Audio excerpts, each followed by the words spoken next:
Greetings, adventurers. Today we're excited to introduce you to a new story, Dark Dice, a horror podcast that blurs the line between actual play and audio drama, where the story is determined by the roll of the dice. 6 adventurers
Hello, everyone, and welcome to the finale of Journey to the Obsidian Spire.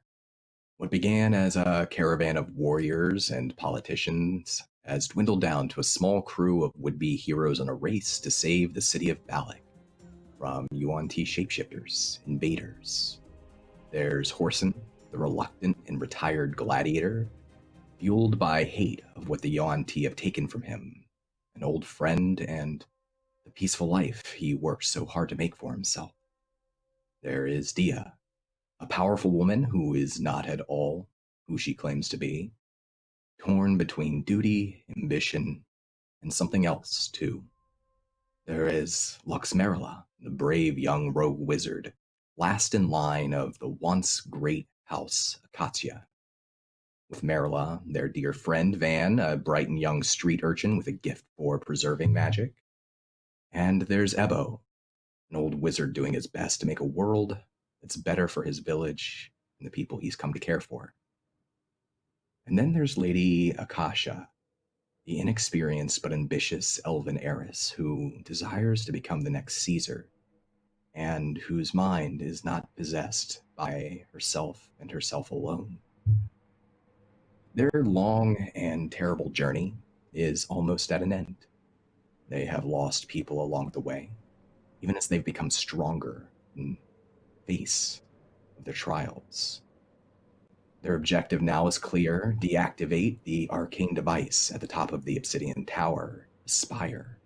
Do this, and the alien, the Traveler, will fly them home to Balic and give them the means to finally face the yuan-ti invaders that have unleashed chaos on their city. Of course, nothing is ever as simple as it sounds, and in the world of Dark Sun, great deeds demand an even greater price.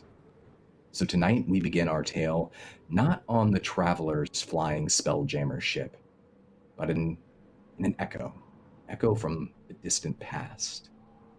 Tonight we begin with Christina.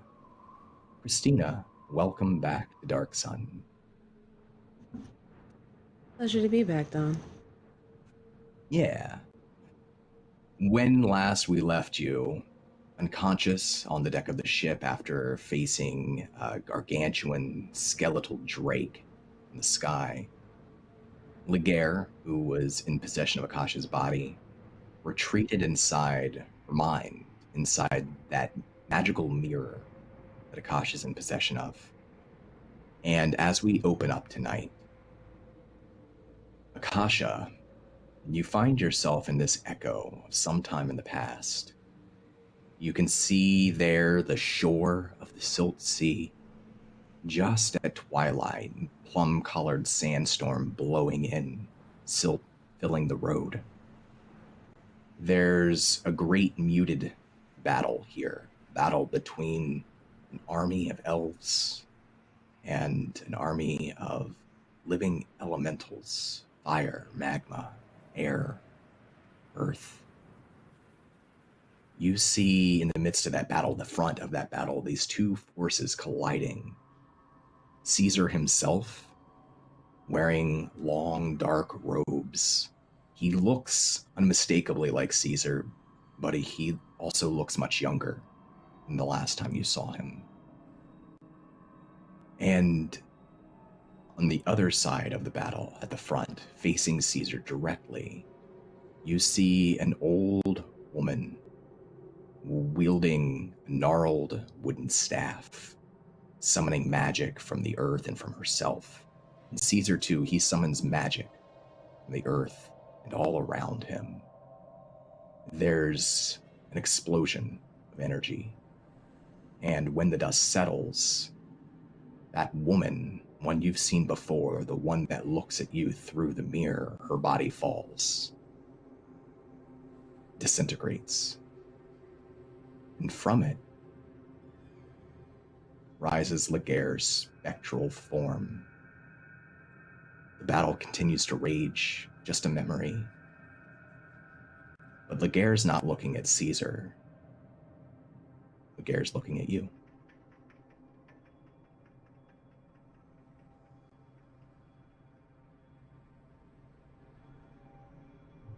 Can I help you? I'm not involved in this. I don't even know why I'm here, how I got here, but I don't do ghosts. I'm not. No, thank you. No one's asking you. This is not a request. I like your face. I think I'll have it. What do you mean you'll think you'll have it? You can't. Are you talking about cutting my face off of my body? You don't even have a body.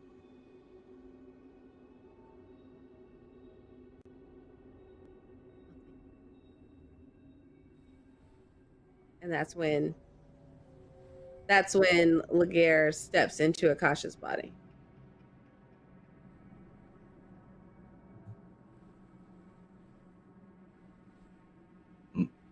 The battle and the memory, the echo, continues to rage, spectral forms tumbling past your vision. Laguerre, what happens when you step into Akasha's body? I start to settle in. My spectral form begins to fit into Akasha's body. My fingers go into hers. Check it out. It's nice to have young hands again. It's been a very long time since I felt so youthful. Get out of my body! That's enough from you. I had to get out of here.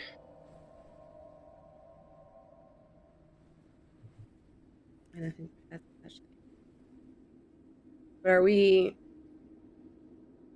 back here after? Quick question, outside of character. So are we inside? I think we can say, Laguerre would know this, maybe not Akasha, that you're in one of Laguerre's memories. So in a way, this is a battle between two minds fighting for the same body. And in a battle of the minds, there has to be a setting. There has to be a location. And Laguerre is summoned to this memory. whether subconsciously or consciously. And you can see the ash and fire from the elementals flickering, lighting up the night. You can see, too, there, just on the edge of the shore, the great glass plane, that mirror plane representing the way out of here, back to wherever it is you actually are.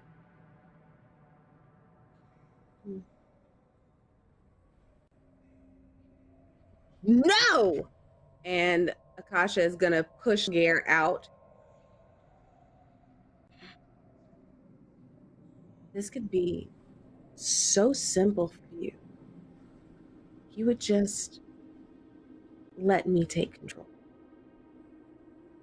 What are you actually doing with your life that's worthwhile? Chasing some puerile dream of being a Caesar? That's your Caesar over there. Is that how you want to end up? Okay, first of all, I don't know who you are or what this is about, but stay out of my body and stop being awful.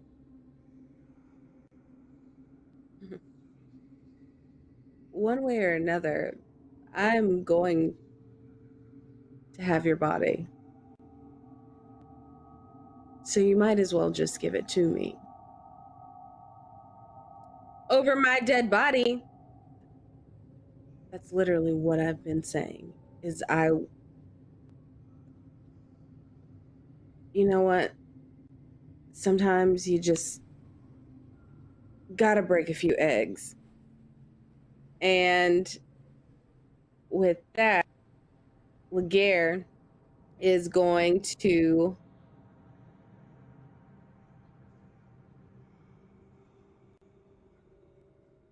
she is going to use Tasha's Mind Whip on Akasha. You psychically lash out at one creature within range. The target must make an intelligence saving throw. On a failed save, the target takes 3d6 psychic damage, and it can't take a reaction until the end of its next turn. Moreover, on its next turn, it must choose whether it gets a move, an action, or a bonus action. It's only one of these. On a successful save, the target takes half as much damage and suffers none of the spell's other effects. Go for it, yeah. Make that intelligence saving throw for Akasha. And let me know, too, how does this manifest? It's only the ghosts watching and us. Yeah, but it'll work, trust me. All right, so that is a 5. And what she's going to do is she's going to, there's a metaphysical kind of whip that comes out, and it stops right before Akasha's face. And Laguerre says, Mage Blink, is this really a battle you want to have? I don't want to have any battle. I want you to walk away and stop doing this before I will do something.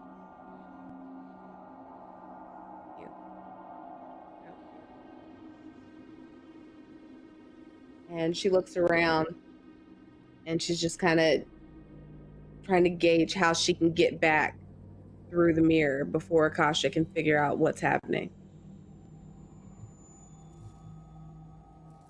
Listen, I'm sure we can make some kind of a deal.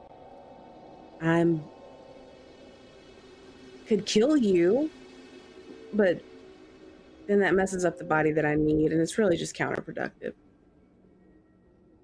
So why don't you just stay here? It's lovely. I'm sure you get used to the ash and dust and probably the smell of decaying body. It's not that big a deal. Just stay. I'm gonna go back there. You can hold down the fort. Oh, absolutely not. And she slaps, but her hand goes straight through Laguerre's face and doesn't land. So she's going to You're really out here letting me fight with myself, and I love it. Absolutely. I do too. It's getting darker in this memory while this is happening. The battle is short and fierce. The elves are largely overwhelmed by the fire and magma and earth elementals. There's Caesar standing at the top of a peak, just surveying the ash and the ruins, unaware that another battle is happening in a different place and a different time.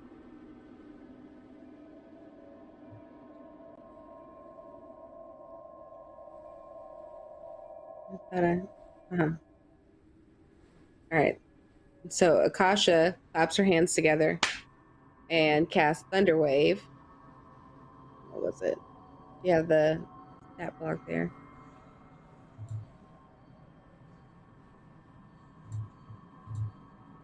All right. This is a DC 14 Constitution saving throw for Laguerre.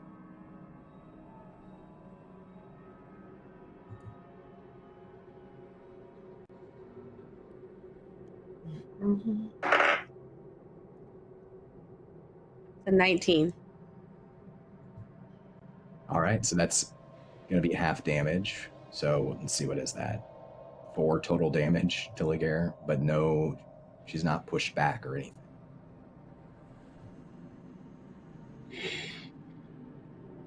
Why are you being so difficult?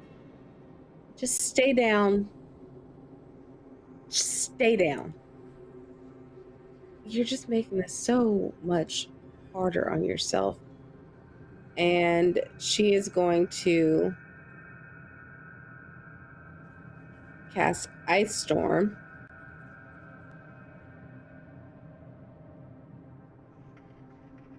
And that's a Dex.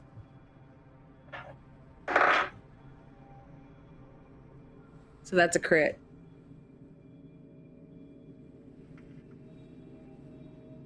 So that means Akasha will only take half damage here. And we'll say that like this is the ash and the silt. It's all around you too.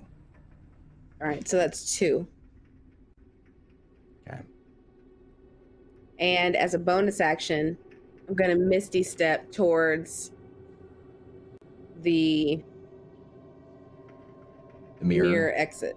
Mm-hmm.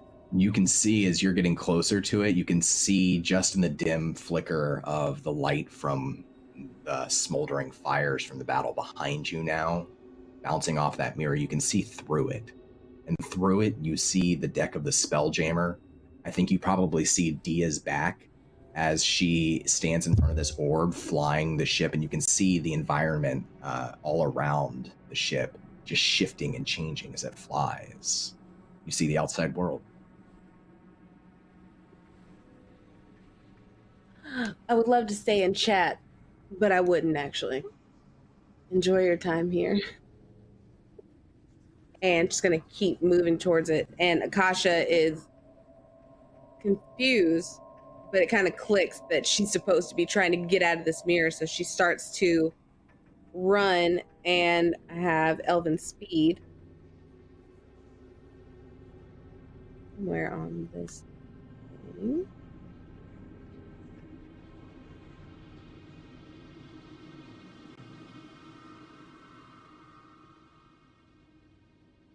So I'm going to keep moving, and I've got a 40.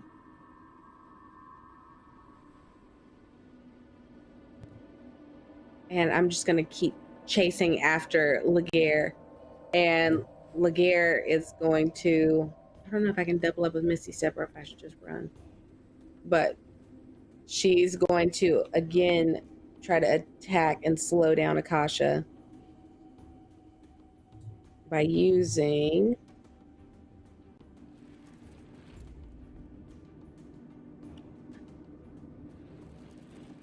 so I'm gonna hex Akasha to get her on the ground so that she stops chasing me.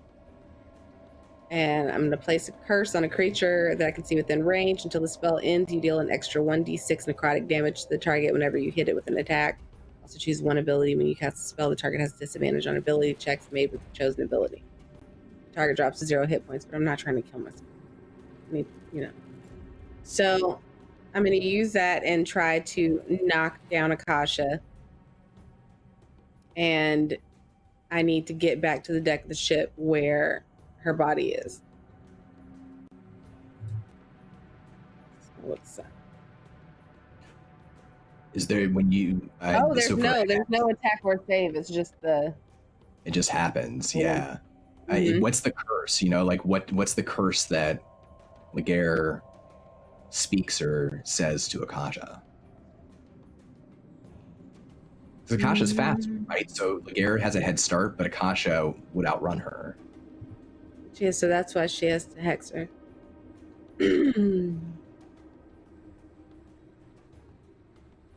Enough, my little elven friend. Your struggles getting to an end. I'm tired of playing in this game. So go back whence you came. And I'm going to hex her that she has to turn in the opposite direction and run in that direction for it's pretty much like flee, but she's just hexed that she has to go that way for 60 feet. Because that's the only number I can think. I love it. And that's when Akasha catches on and turns around. And she's like, no, I need to go in the other direction. This is so ridiculous. What? I just want to go home. Don't think it's your home anymore, darling. But don't worry. I'll check on you from time to time. Just try to find some way to occupy your time. Gonna head up there. Bye. And as she does that, Akasha's gonna turn and try to get in one last attack while she's fleeing.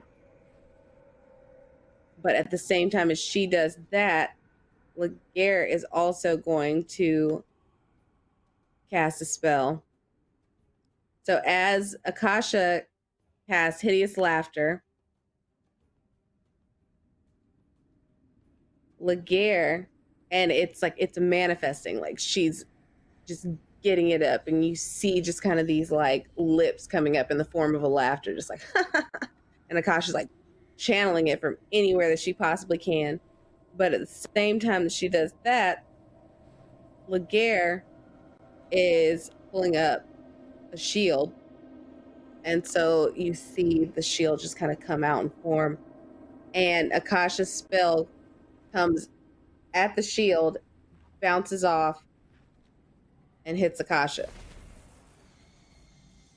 who is going to fall to the ground laughing if it's successful. 17.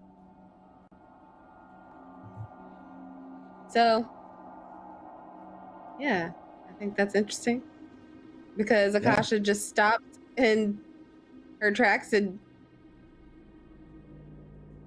God, this is what this is the most ridiculous thing I've ever while still run opposite direction. And Laguerre is going to take that opportunity to go back to Akasha's body on the boat.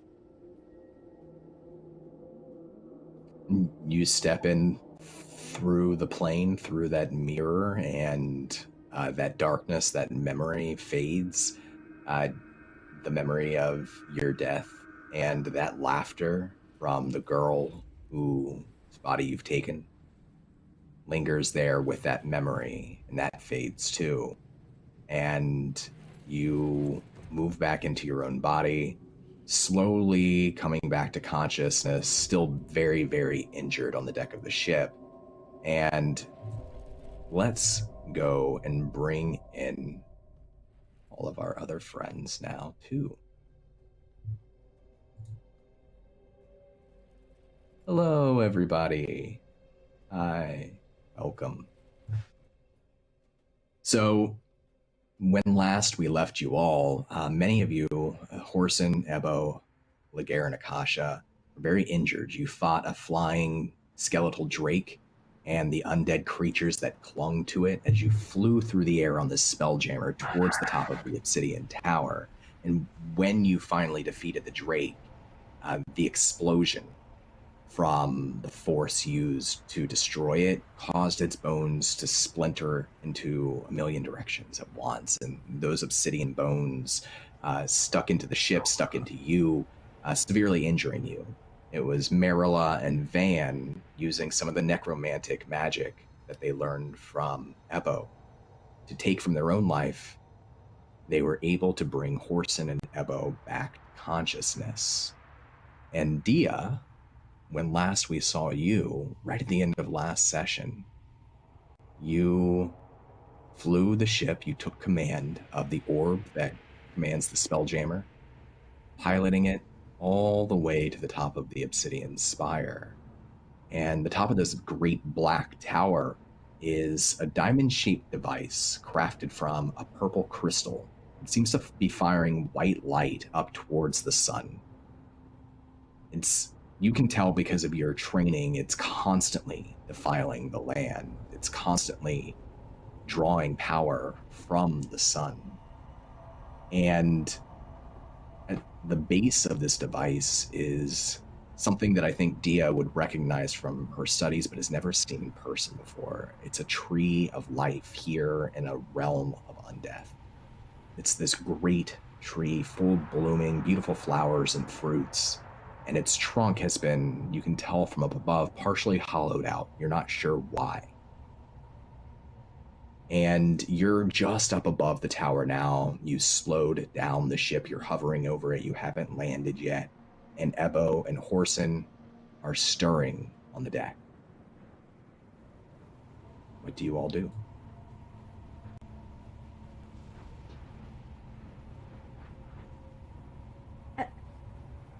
Ebo? Wilson? Are you okay?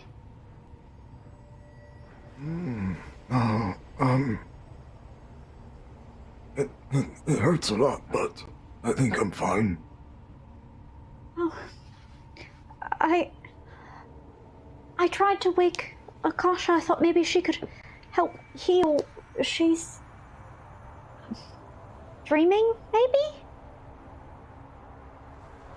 Oh, I am unsure. Maybe I should, go check on her. And, kind of like bloody and bruised, I was gonna like painfully slowly walk towards Akasha to see if they were okay. You can do a medicine check for me. Ooh. Medicine. I got 17. You're able to check on them and ensure that they're stabilized. She is physically stable. And I'll let you ask me with a 17 one medicine or medical related question as you're sort of giving her a look over. I mean, got hit with the bone shards, right? The obsidian bone shards. Pretty sure. Mm-hmm. You can see the lacerations. I mean, I think I would just do the standard, like, breathing. Like, probably the first thing he would check, because it's easy to look and just be like, okay, is Akasha still here with us, or not? I don't know. You guys don't know, but it's Laguerre. It's Laguerre. Right. But she is breathing, shallow, definitely hurt, but still alive. All right. I think, Akasha's okay for now. Is everyone okay? And I'm just looking around at everybody and making sure that everybody's kind of up and Dia is ship. And it seems like she has it under control. Yeah. Dia's doing a great job of piloting at the moment. What do you think Dia looks like, Charlie? If anybody were to kind of glance over. I think her face is awash with that prismatic color. Her eyes are wide, and it's kind of a rapid eye movement that's going on as she's processing everything and communicating with the ship. But otherwise, she seems bodily tired, battered, and bruised. It's just all in her face and where that light is hitting her, and it hits the gold of her hair, and that is glowing more intensely, similar to when she is using her sunbolt. Similar to that, it's bringing out all of the magic that's in her, and it's just focusing down into this one point. All of her mental power is going straight to one place. And what is Dia's command for the ship right now? Now that we've reached the tree, the command is stop. And it does. And I think through that kind of mind's eye where she's observing the obsidian tower, she's observing that thing that's draining or projecting towards the sun. Inside of her, there's a deep desire because she knows she needs more power. She hasn't got enough yet. She can control the ship, but it's not fixed. It's not powerful enough. She can't get us out of here. That's a lot of sun energy. A lot of sun energy. And that's all she's thinking. And in her head, she's just automatically gone into problem-solving mode of how do I redirect that to me without that killing me? Because I need to stop the defiling magic, but also I wouldn't mind some more magic myself. And then I don't need to work for her. Or him. And that's kind of what her brain is beginning to do, is we stop hovering by the tree.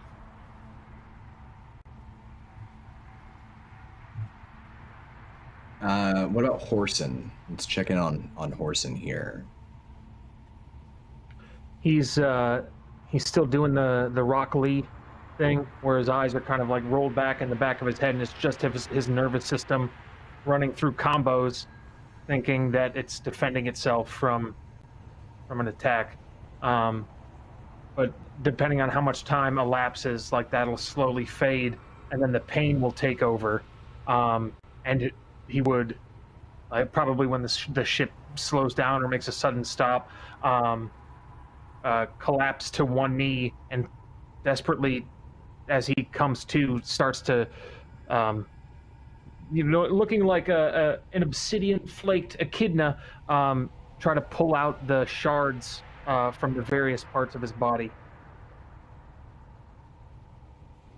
You can feel the hot wind this high up.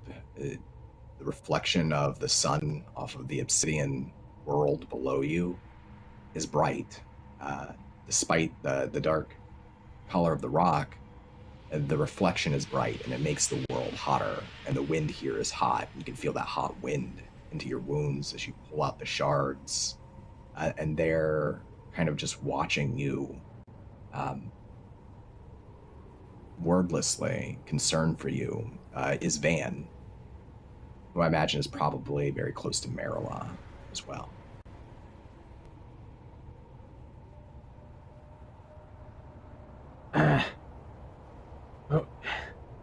Feel free to help. Oh, No one's making you know. Yeah. But no. How he puts his hands close to your wounds and then pulls them back. How can I help? Grab them and pull them out as fast as you can. Okay. And he begins to just pull, and his hands are pretty small too, so he'll probably have to grab onto each shard with both hands, I imagine. Just gritting his teeth and closing his eyes, he pulls one out. He opens an eye to look down to the next one and then pulls that one out. He's trying not to look as much as he can. But in his anxiety, I can't imagine that he's doing it gracefully or painlessly. Yeah, no, it hurts very much, and you'd be able to see that in Horson's brow and his pursed lips. But he's focusing on attempting not to make any noise at all, as blood from various newly formed pockets in his body just starts to trickle down, and he's like slowly becomes covered.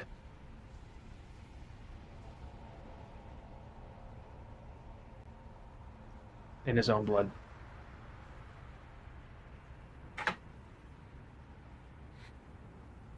Van gives Marilla a worried look and then just gestures with a subtle tip of his head back towards Orson.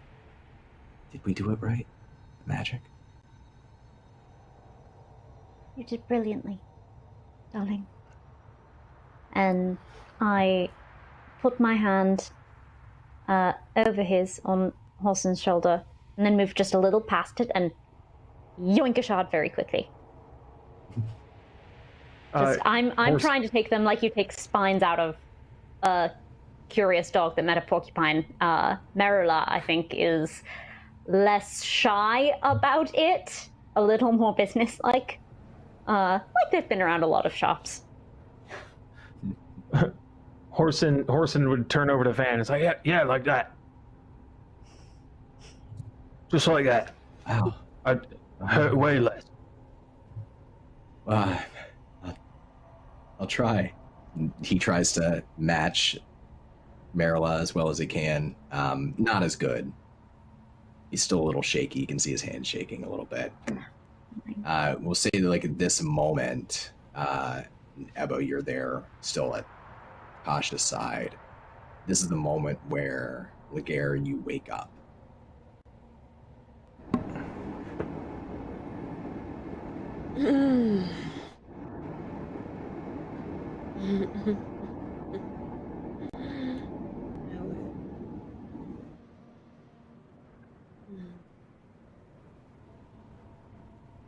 Are you okay? Never better. That's wonderful. Let's get back to the rest of the group. I think we don't know what might be coming next. Join.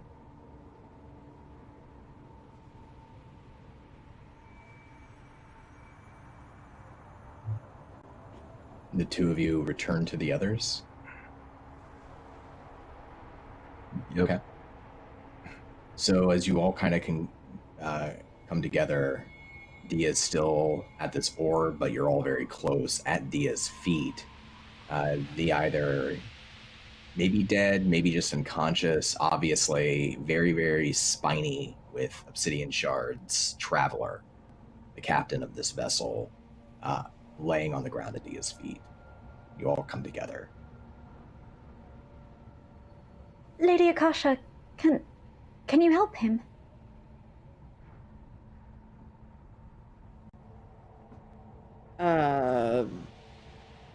Yeah.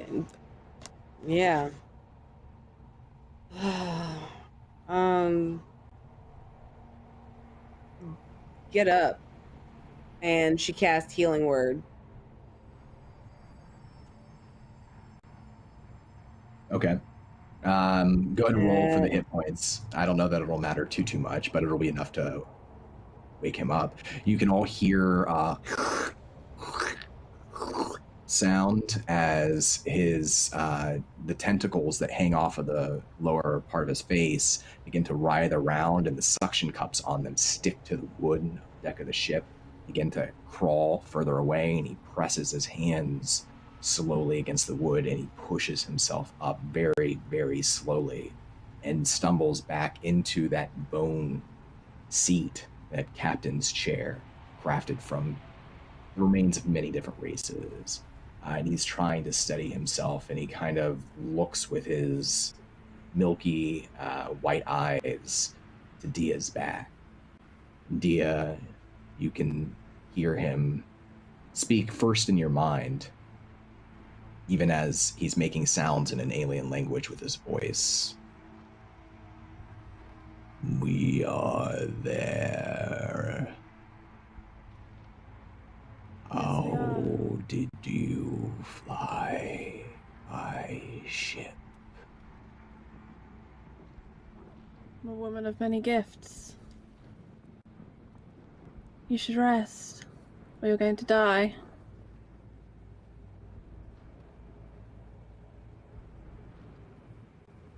You hear that sound again, and then he acquiesces. He slumps back in his seat and rests his purple head up against a large thigh bone that runs across the top of the chair, and looks down to the spire below, beyond the ship. He only says, I'm ready to go home. So am I. And Dia's eyes snap back to the present, sharply focused, and they look towards that Obsidian Spire. And I imagine her vision is kind of different. She'd been seeing in, another perspective, and now it's, oh, okay, it's actually there. And she's come to a plan, but she's gonna need to get a little bit closer. And she walks with purpose around the gathered people, and she's gonna go and get her broken lantern. And she's gonna walk towards the prow of the ship to where it's closest to that tree, and she's gonna eye that sun orb. And she's gonna look to the lantern and say, it's never been done before, but it might work. And Don, just so you know, in meta, what I'm thinking is Dia's about to siphon some of the sun energy to literally become a sun soul monk. She's literally about to take some of that and put it in her soul jar. And she's completely willing to use a soul to bind said sun, or some of, to her. But that's what she's going to work on. She's working on, how do I magically twist what I think is possible to make what I want to happen possible? And that's what she's working on as she takes that lantern and she's collecting the shards of broken colored glass and untwisting a little bit of the metal as she's staring out towards the Obsidian Spire. Okay. All right. I support this. So first, roll me. You have an ability called Trail of Destruction. I do. Kind of gives you some psionic insights into defiling. So using that, roll me a Arcana check with advantage. All right. 20. Dirty. Hey, that's pretty good. I will let you ask me as you're trying to figure out how could I take all of these, because Dia has training that is psionic in nature. That's her ability to photosynthesize, right? But Dia also has magical power that comes from somewhere else. So you're trying to figure out how can I marry all of these things that I know and can do and can understand. I'll let you ask me 3 questions with a 20, and then if you want to pursue some sort of ritual or something like that, I am all about it. So she's already made a soul jar once before, her lantern previously, but she did not do that alone, and she knows the amount of power that was required was a lot, and that it weakened over time. She is trying to figure out if she can. So essentially, the idea that we were told by the as I said, the Mariner, the Traveler, was that we need to break this thing, right, to escape. That's what he wanted us to do. Deactivate it. That's right. Yeah. So, question 1, does she think it is possible to deactivate this thing? Now that she is seeing it right in front of her, and can see the amount of power being transferred, has seen some of the runes. Does she even think that's possible? Can you just turn this thing off? Is that... So what you see and what you sense is the sun pouring energy down into the purple crystals that are coming out of what look like metal pieces. It looks like an alien device made of metal and purple crystals wrapped around this tree. The tree itself is hollowed out. There's probably something inside. And because this is a device, it has to be possible to break it or to deactivate it. You get the sense that if somebody was strong, powerful enough to create this thing and put it here, that they probably conceived a way to turn it off too, or to stop it.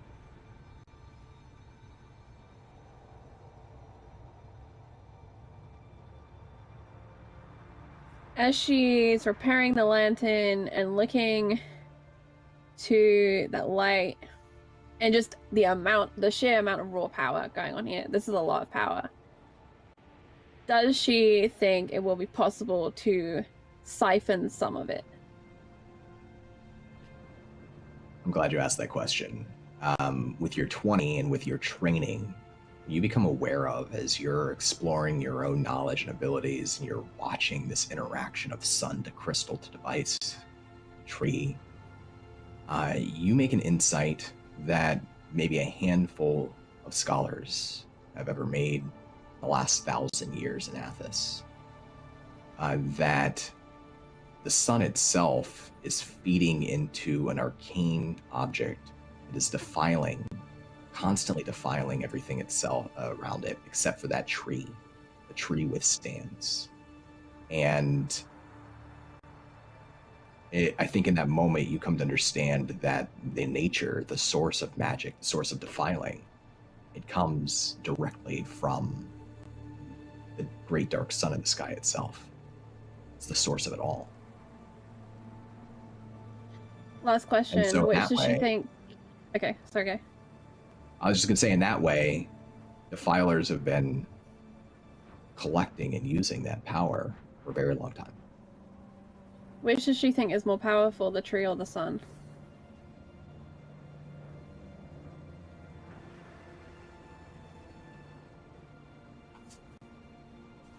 In time, that tree will fade. Even a tree of life. There's skeletal remains throughout the wilderness of dead trees of life that were ultimately destroyed by defiling magic. In time, defiling in the sun, it takes everything in your world. She reworks what she is thinking, and what she now plans on doing is binding a little of the soul of the tree of life into that soul lantern to protect them, because they need to turn this thing off. And that is her rework. And she keeps in mind this is risking killing the tree in advance. She's risking it doesn't work, that the tree doesn't have a soul. But through her psionic education, she believes everything is connected in some way. Everything that lives is connected in some way. There are smaller minds, bigger minds, greater minds, weaker minds. But everything has that tiny ribbon that runs through it. And what she's learned through whispers, she hasn't seen Ebo's magic. She hasn't known what he's told Marilla. But she believes, everything has an opposite. So if there is a magic that can destroy, there is a magic that can create. And the best way to deal with the sun right now is to take protection from something that has survived it for a long time. And so she is gonna attempt to use her soul lantern to connect with some of the power of that tree, because right now they are all battered and bruised, and she'll turn and look over her shoulder and kind of see, Akasha and Marilla, Ebo, she doesn't know, have done what they can to patch themselves up, but the ship's in bad shape, they're in bad shape. Looking down at herself, she's got cuts and grazes, her body is sore, and they need, a jump start. to be able to do what they need to do, and then she wants to go the fuck home. So, more power, more possibility. And she'll look to the traveler in his seat, because she has a feeling, because the nature of this ritual requires a soul to be bound, that she's going to need a soul as at least a tethering start point until she can connect into that tree.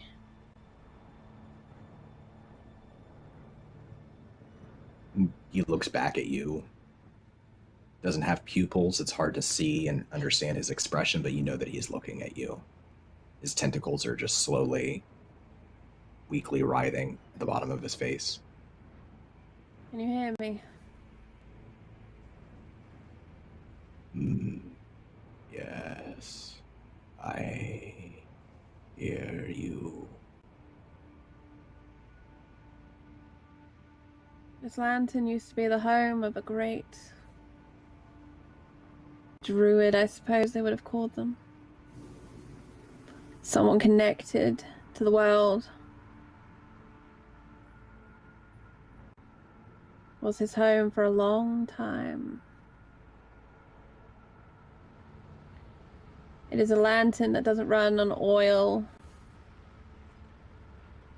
Doesn't run on anything but souls. You feed on those brains.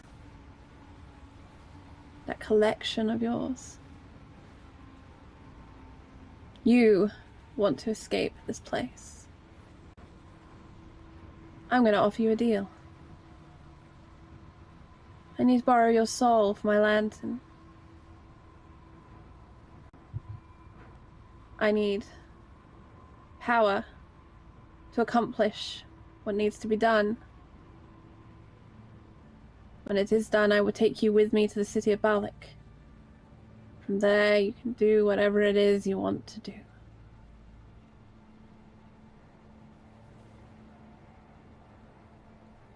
If when you're in there you find some shred of him, tell him I need his help. One last time. Roll me an intelligence saving throw. Alright. My whole +1 modifier. 11. You can feel, as weak as he is, you can feel his very powerful mind step into yours, and you're trained, you're trained in mental battle to protect yourself, but this is an attack from all directions. Usually when you enter someone's mind, you create an avatar. Maybe it's a bird or a creature, and you imagine entering their mind as that creature. He's entering from all sides inside your mind. He is the walls, he is the air, he is everything that you see. And when he's there, what he wants to know is, if he gives you his soul, do you even have the ability to put him back again after? Or are you making false promises? And he hears the whisper of, I don't know if this is going to work. But I'm pretty sure I can take a soul out of a jar. Usually the problem is keeping it in there. And that's very honest. Her whole battle with the lantern before was there was a soul in it that she was told had to stay in there. You hear a strange sound, maybe of pain, maybe it's laughter. It's just a dark, low grumble. Resonates through his body. And then he says,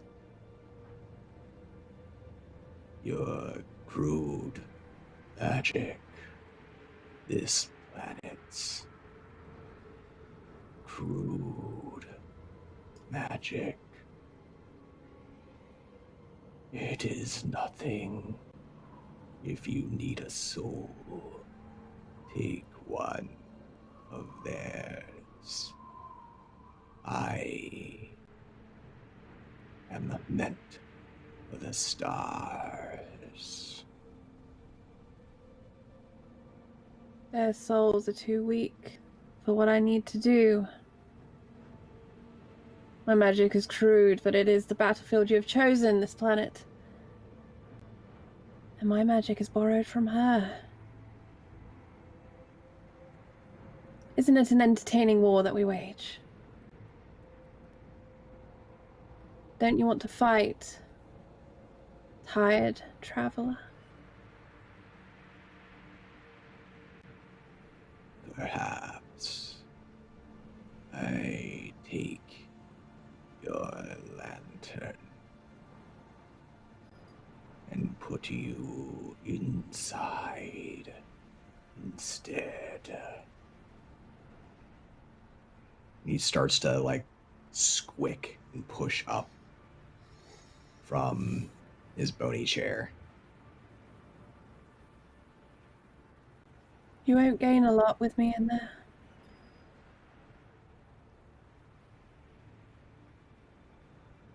Think about it. And she's gonna think about everything she saw, that cosmos that she saw.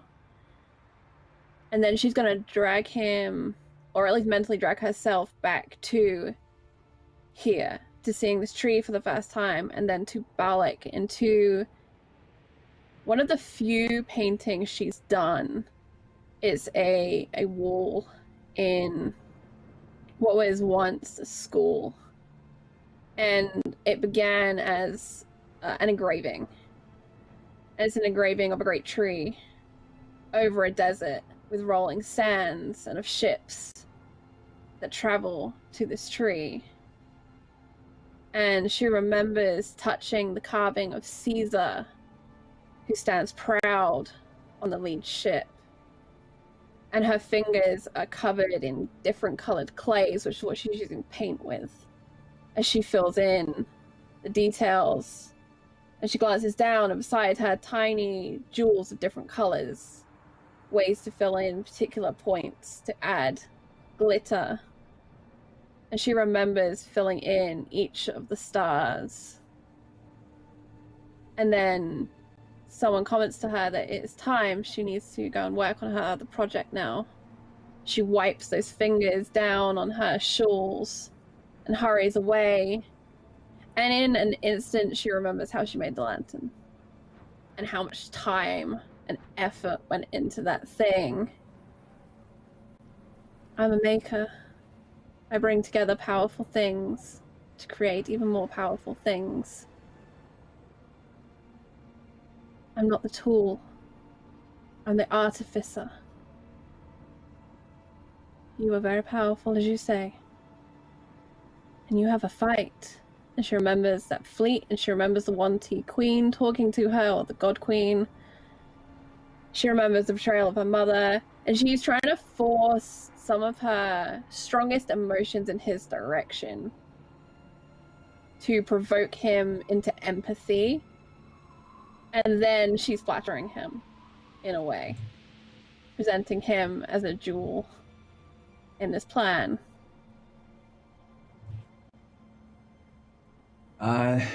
Let's have you make a check. Would you say this is more persuasion or deception? Because I still don't know, me, Don, the dungeon master, you know, is she tricking him? Does she have would she have any care to ever release him if she had him in her grasp? I would say this is deception insofar as she's not going to give him this planet when this is done. That is, like, she's not interested in giving either of these people that she's working with this world. It's not theirs. So that's a deception, but she's not lying that she would release him if he helps, because she's pretty sure she could take him out in another way. But yeah, there is some deception to this. There is a manipulation. And give me a deception check then. All right. Oh, I wish I had advantage. 14 with this with regular. We also have a feat here. Where is it? I have slick-tongued, but that helps. Yeah, so let's say me to go fast talk. I'd say that this probably works for that. It's what's the fun of having a feat if you don't use it. So I'll let you add your charisma bonus to that. What's that bring it up to? All right, with charisma bonus, that's +2, so it's a 16. Okay. There's that, which you've come to understand is like how he kind of idles when he's thinking something over.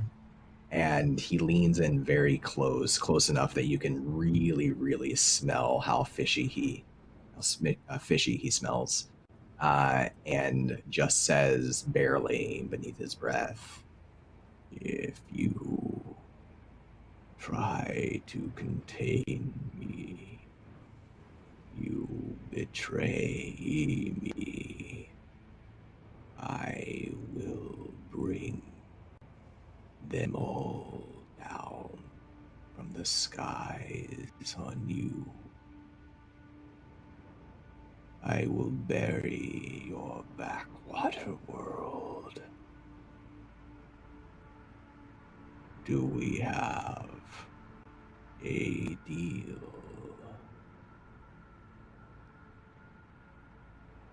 Agreed. You know, because you're in my mind, this works much better if you agree.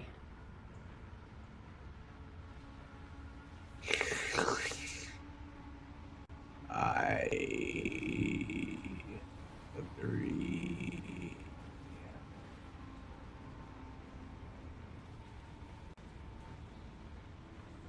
Then let us get to work.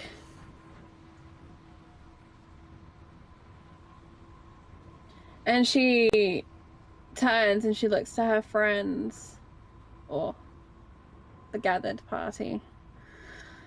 Let's not overstep here. Associates. Everyone else, you would have seen. This is right on the front, right in the fore of the ship, overlooking the spire below. You would have seen some sort of conversation, some of it out loud, parts of it only in their minds, between the traveler and Dia. And he's like right in her face, and then kind of pulls back, slumps back, and falls back into his chair, just looking outward. And Dia, you turn around and everybody's right there. I have an idea, but I'm going to need some time to prepare. It's a complicated ritual and I'm not sure it's going to work. We need to stop the device. We need to stop the sun. It's the sun that is destroying this place. It will eventually kill the tree.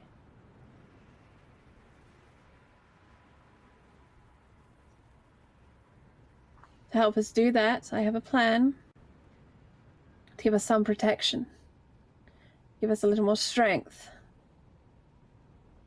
Strength we need to survive, to escape, and to protect everything we care about. It's very complicated, and I do not have time to explain it all if I'm going to get it done. No. We could easily be attacked by another of whatever that was. And she looks to a large obsidian shard coming out of the deck of the ship. We're all tired. She glances amongst them. And we all need to help each other. How much time do you need? She weighs it in her mind. 15 minutes. Undisturbed. After I am prepared. How long does it take you to get prepared? She looks around her surroundings and she regrets not having her lovely workshop, not having her nice things. We'll call it 20 minutes total. I was expecting you to say something like half a day, so... But I'll need Marilla's fast hands. Might need Ebo. You have a connection to things that grow. Yes, I do. I guess I'll just hang out with Akasha then, and You know, sing a song, Fight. right? Orson. If something attacks, I need you to fight. There is a So, nothing attacks. machine, is there not? A weapon. See if you can get it working. See if you can get it working better.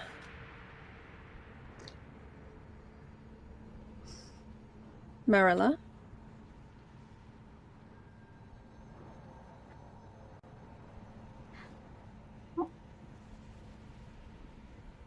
Not to get too meta about it, it's just the very fact of the moment someone says, oh, there's no time to explain everything, so I won't.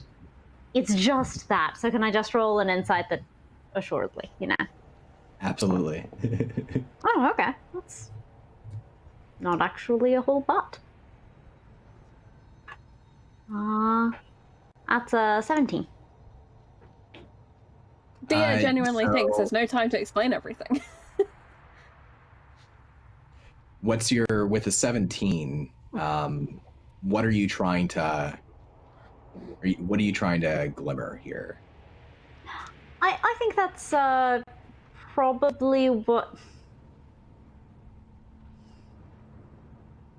I'm trying to get the sense of motivations for things that are being omitted. Like, obviously things are being left out. She said as much. So yes, if it's entirely, nope, just time, and it's not, nope, don't worry your little pretty heads over it, then... Are there ulterior motives beyond what are being said? Or at least what the nature of them are. I mean, one presumes. Marilla would have observed as Dia looked around the group, kind of evaluating glances of who can I get to do what, and, you know, who is actually going to be able to handle this and who is going to get in my way if I explain it.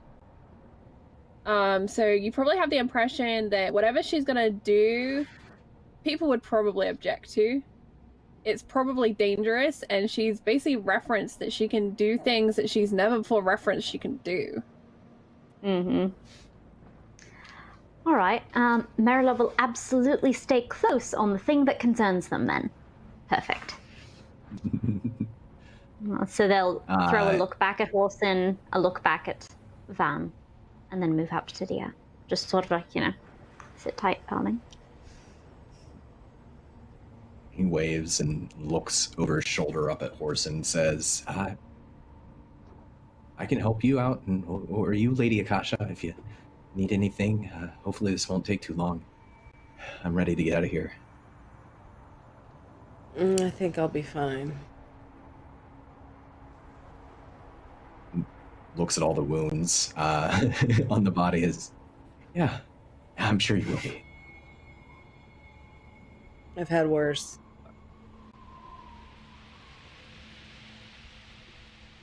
All right. I know we don't have time to spare per se, but perhaps this fine purple friend of ours has healing cells lying about where we can perhaps, I don't know, stop the bleeding. You see, like, from you're behind the chair, and you just see like one purple hand and the clothed arm that's around it with the coat that's around it stick out from one side of the chair, and it just kind of gestures back in the direction of where all those cryopods, those sleeping chambers are, the back of the ship. Van, yeah, we can suppose 4 eyes are better than 2. Kasha, 6 eyes are better than 4. Want to heal up some of the damage it was done? Yeah. And if we need to check anything out, I can go in first. So, you know, 'cause I'm feeling, you know, I got lucky back there. I'm feeling all right. But, you know, just in case it's dangerous. Fair. Kasha, you're more than welcome to tag along if you like.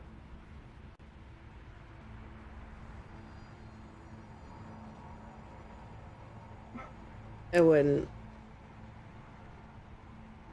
Would you like us to bring some back for you then? I want space. Nice. Okay. But just give a yell if you need anything. I'm going to be checking out some. I'll let you know later.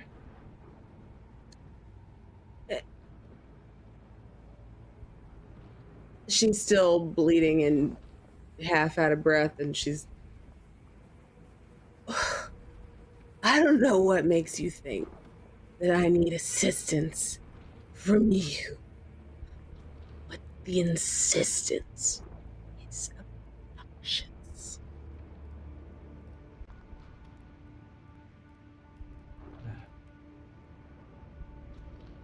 Sorry. Looks to Horson, looks back to Akasha, looking really worried. But only for a moment, because he can feel it in the back of his head. He's like, if I keep like looking at her like she's dying, she's gonna slap me. So he gets up and he scurries back towards the back of the cabin, back of the ship, where those sleeping chambers and all those extra storage things are, those units are. Laguerre, Go ahead. Laguerre is gonna look at Horson and just like lay hands on herself and cast healing word, and the words are, "I'm fine."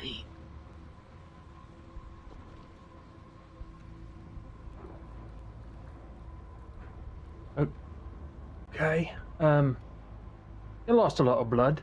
I might bring some up for you anyway. I might not. So, excitement. You don't know. It's a game. Woo! And then he'll turn around nonchalantly and follow Van. Okay. Before we go over to the ritual that I totally didn't plan for and didn't know that I wanted until now, let's see what happens with Van and Horson. So you can see Van in the back, Horson of the ship. And again, this is all open now because the ship has retracted its top as you were flying. So it's all exposed to the air. You can still see in the front of the ship right now. But here, standing along the edge in this circular chamber, are still the sleeping pods standing vertical straight up in a row. And then the containers that are attached to them, where you found various things before. The ballista, which rose up out of the ground and kind of hovers over the ship, is still hovering. It's still loaded, in fact, with a couple of bolts from the previous battle. And you can see Van's just kind of like walking in a circle around the ballista, like looking up at the ballista, and he's looking around and he sees you come in. He says, I have no idea where they would store something like this. What do it even look like? Have you ever heard of the tried and true method of guess and check? Yeah, actually. That's how I've eaten many nights. Well, hopefully we won't have to eat anything, but first let's focus on getting ourselves right, and then we can focus on making sure that ballista thing is operational. All right. Well, let's see here. And he goes up and climbs up to the top of one of the sleeping pods, and he begins to do what he's seen Marilla do. Work the arcane runes and figure out how to get them unlocked in the right order without, blowing himself up. And he begins to open one of them, and he pops it open and drops down. He doesn't even look in. He's like, I'll get the next one. And he goes over the next one, and he climbs up to the top, and he begins to pop it open. And he's going around in a circle so that you can explore things as you want. So he's bringing down like jars of fluid and... You can see in one of the containers are a number of fluid, fluid-filled jars, neon collars. Some of them have brains, some of them don't. You see he opens one, and there's more of those ballista bolts, like the one that you're using currently as a weapon. and you can see he opens up another one, and it looks like it's strange. You get the sense that maybe it's like personal memorabilia, but they don't look like, the sorts of things people would keep in their homes in your world. They're strange, sharp, angular devices with strange runes on them. There's like I'll just say like a tablet, basically, that when he opens it up and he takes it out and looks at it for a second, it projects a light up above it, and you see a planet or a spherical object slowly rotating around in a circle with various runes hovering over it, like writing in the air. And he's kind of weirded out by that. He throws it back in there and goes on to open the next one. What is it that Horson's most interested in here? Something that would appear to him to be used to rejuvenate or heal wounds, or and he would generally have no idea, so it would just be his instinct working with trainers in the arena that use poultices and things to heal physical wounds. So that's what he would have to compare to. But it would be hard to break through how impressed he is with Van's efficiency. Yeah, you definitely get the sense, maybe more than ever before, because I think you know Van as a servant, really, and that he has some inclination towards magic now, as you witnessed it, but he moves like a thief, right? He moves like he's broken into places before. And roll me an investigation check. You got it. That's athletics, right?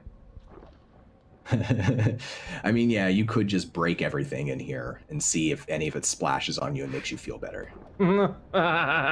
As a 1. All right, so here are the 3 things that you, Horson, are like, well, maybe this is medicine. I don't know. You see a strange wand-shaped metal device with 7 blinking lights emanating light from one end is one of the things that you find in one of these cabinets. You what color's the light? See what color's the light? What color's the light? Let's call it green. Okay. Green light. Not dissimilar from the light that was emanating from those gemstones on the ship itself from the outside. You see they look like almost like icicles. I guess Corson hasn't seen icicles, but Bill, you have. They look like icicles, but they're not made of ice. They're definitely made of some sort of rocky material, and there's some sort of swashing fluid on the inside. Like if you take one up and you jiggle it around, you can hear and see whatever fluid's in there, and they come to a very sharp point. And then there are the brain jars, neon green, neon pink, neon purple, neon blue, different colors. Some of them have brains inside of them, some of them don't. But all of them have a little nozzle that if you were to turn it, like, I don't know if you actually do this, figure it out the hard way, but if you turn it, like the liquid just goes whoosh out the bottom of it. Okay. So with an investigation check of 1, he's going to go towards the colors that he knows, which are greens and browns. So the wand that is green, and then the brain jars of green fluid. Before he wants to test all this stuff out, I've got a good chunk of moxie points left, and I want to use consecutive bonus actions to give myself a good chunk of temporary hit points. So I will do that 3 times, if that works. That'll leave me with 1 moxie point left. Okay. Go for it. And also describe because Van's watching you. And he just kind of sits down on the bottom of one of these containers that's on the floor, and it's just kind of like watching you as you go through everything. And then as you're psyching yourself up, what would he see? He kind of like the pre-match jitters. So he's like bouncing back and forth, like shaking him around, like walking around. He's like, yeah, you got this. Nothing to be afraid of. Whoo! yeah, and then like he'll hit himself in the stomach real hard, and you can see the intensity in his face like grow, like he's getting ready to fight. And he would first start by lifting up.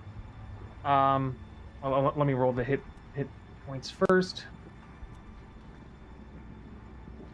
Oh my god. That's 3 ones in a row. 3 ones. That's 3 ones in a row. But I also have temporary hit points. It adds my level to it, so that's 24 temporary hit points. Okay. Which I was hoping for a lot more, but it's a random number generated base game. So, he's going to the green brain fluid. He's just gonna fucking drink it. He's gonna put it in his mouth, swish it around, grit through it, and swallow it. Roll me a Constitution saving throw. Hot. Daddy likey. 20. You're gonna take half damage. You're gonna take 7 poison damage, and this isn't poison like it's coursing through your system. This is poison like your race was not meant to drink that. And when you drink it, I don't know if it's the grossest thing that Orson's ever imbibed, but you do not know what all the fuss is about. Why does the traveler eat this, drink this? It's disgusting. You keep it down if you want, but it certainly doesn't make you feel better. Yeah, he's not going to keep it down the second he feels nauseous, like every other large man you may have met. With nausea or the common cold will be his weakness. So he instantly vomits, and just looks up at Van with like a smile on his face. There's not that one, and then puts that back. And then he'll go for the green wand with all the lights on it, the green lights. Okay. Roll me. What are you doing with the wand? He's gonna hold it like he would a pencil. I'm gonna use my pipe here, but he's gonna hold it like that and like touch his forearm with it. Okay. As you touch your forearm with it, like right where one of the wounds are, the light gets brighter, and whereas before all of the blinking lights were blinking in the same order, they began to blink in random orders, jumping, unseemably chaotic in their pattern. And roll me 1d1000. That's a lot of numbers, Don. Right, wrong command.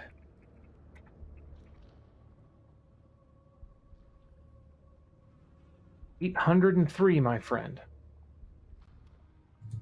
803.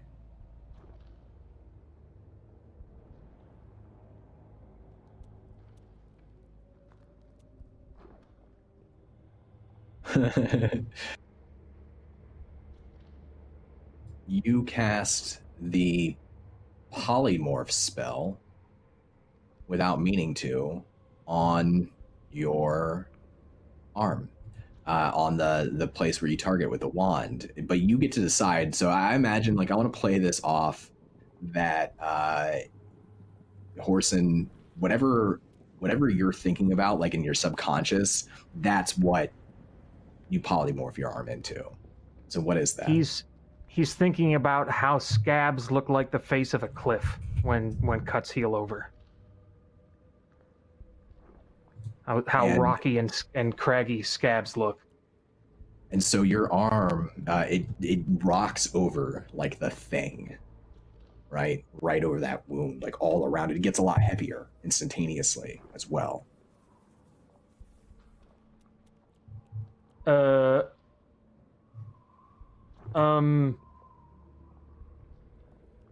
I mean, fuck.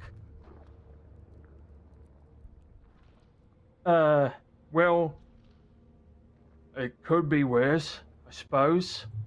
But, are the lights still, like, active after I, like, remove it from my hand? when you pull it away, they all go back to blinking at the same time and get a little dimmer. Van's just kind of looking dumbstruck over to you. Is that what you good were thing trying I'm to do? right-handed. Not at all, but I'm not bleeding anymore.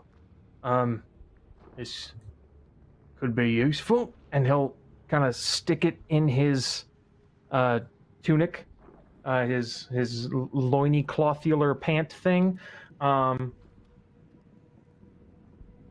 and you can add a wand of wild magic to your inventory. Cool. And then there was the shard with the swirly stuff in it that was left, right? Yep, it's like a purple, it looks like an icicle, but it's made out of some gemstone, and there's some sort of liquid inside of it, and it comes down to a sharp, sharp point at the very bottom.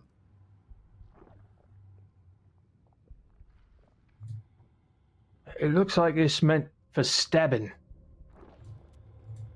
All right, and he kind of like holds it and presents it to Van. Take a look. Don't do anything crazy, but... I mean, yeah, it's pretty sharp. Do you want me to stab you with it? No, wait, do you want to stab me with it? No, I'm not going to stab you with it.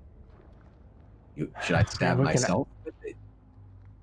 Well, how many were there where you got this from?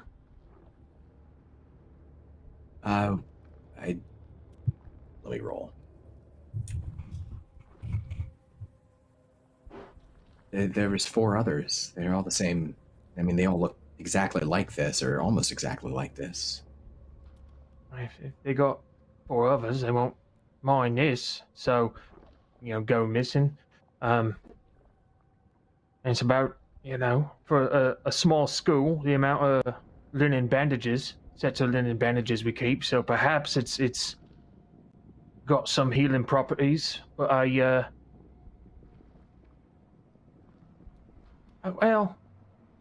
fuck. Get me leg. And he'll put out his right leg. Good. Should I like try to get you really, or just like a little bit? I just try like a tap. Try to break the skin just a little. Yeah, I can do that. But first, breathe. I need breathe deep. Calm down. Make sure your hands are steady. Yeah, it's fine. You just look at my eyeballs. Totally, it's gonna be fine. Totally normal thing. Totally normal. Totally normal thing we're doing. Hey, why don't you tell me what you're gonna do when you get back to Balic? I'm gonna see my... He stabs you immediately, and then like he just right into the leg. It hurts. You take 1 piercing damage, and roll me a Constitution saving throw. 16. Oh, cool.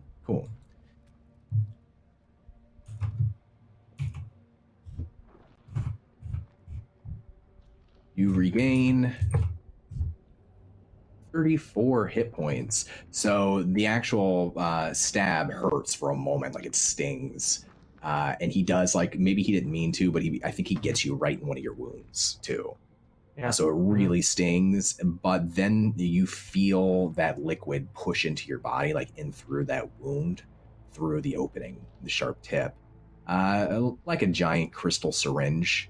And as it does, you feel a warmth through your leg, kind of rises up to your gut. It's that kind of warmth that you get when you've been drinking for a while on a cold night. You just feel it right in your stomach.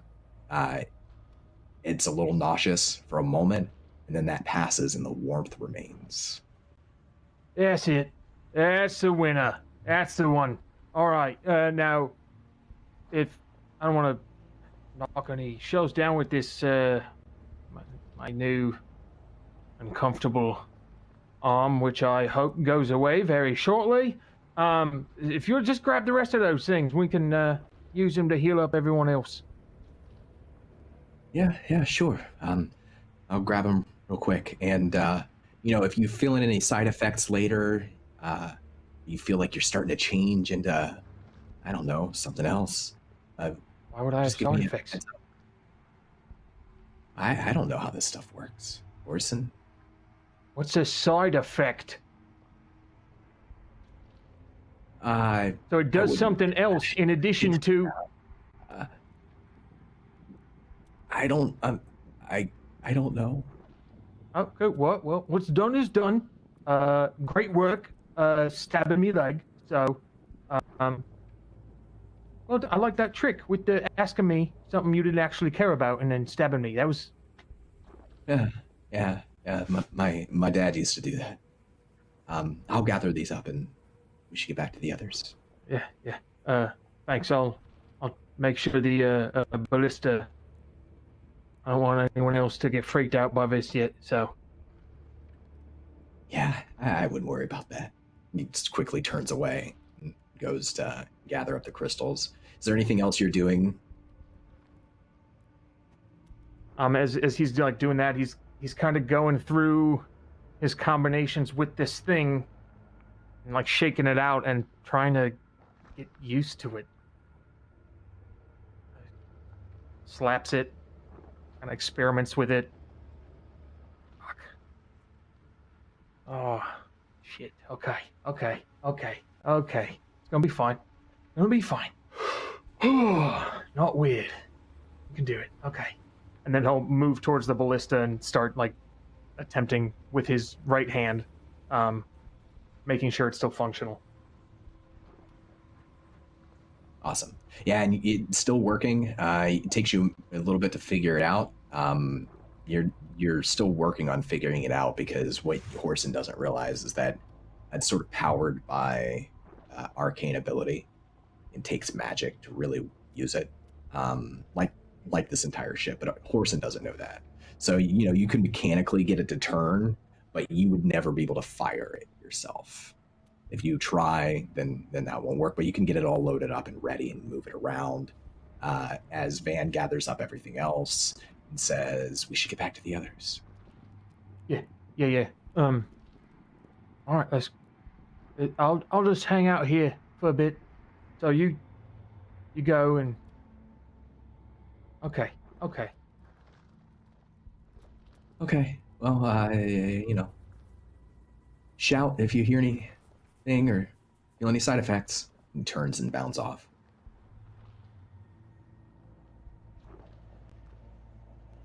Let's go now to Charlie and Sam and Michael.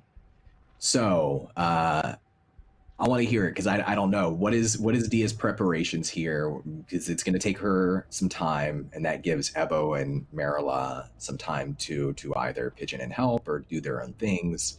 But what is Dia doing? What is her preparation?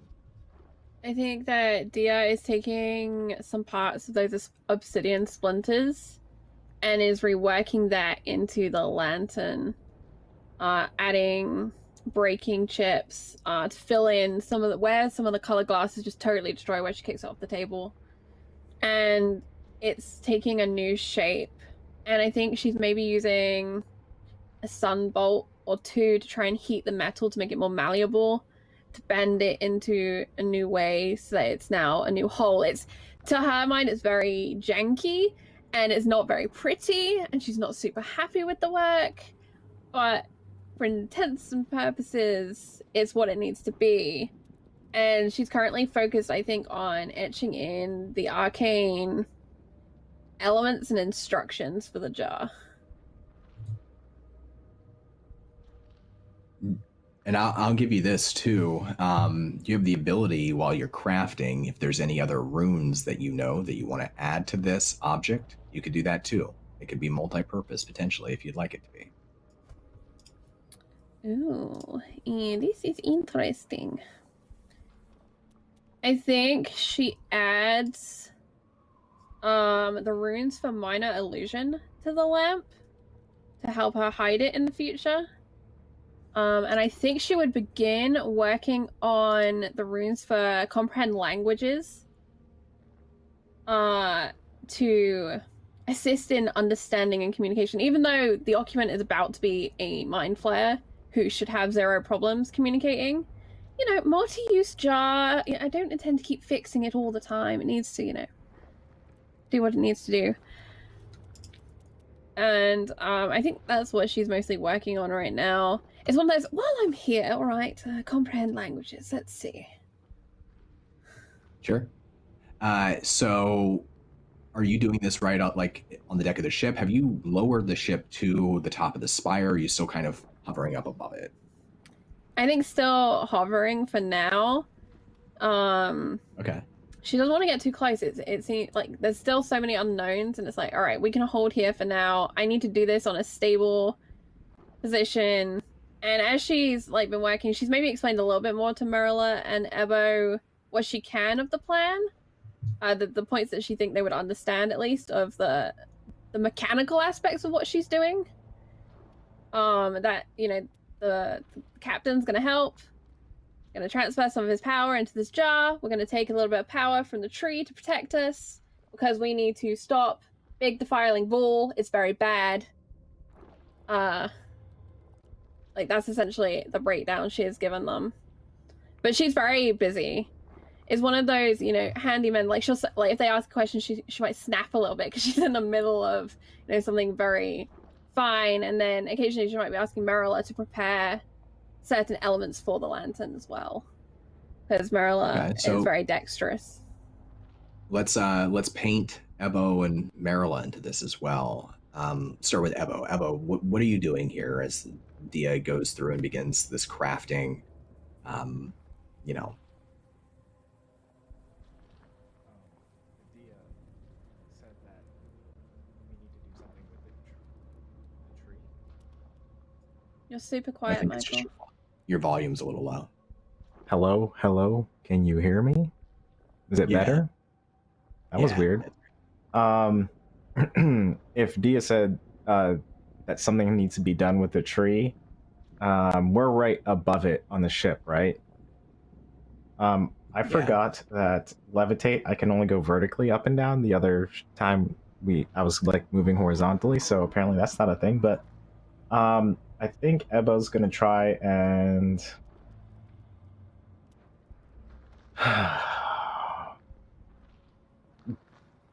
well, actually, first, do you know how long it's gonna take for you to get this figured out? You said 20 minutes earlier, but I'm just trying to see how expeditious I need to be. The hardest part is going to be figuring out how to connect with the tree. I've never done that before. The only time I have been able to do it, there was a druid around. I will try and give it a go. I've been known to work around various plant life. I would need about an hour to do so safely, though. How close is a connection that you can sustain? It needs to be a very strong one. Well, out of everyone here, I think I'm the only one that can maintain any sort of connection to some sort of plant life.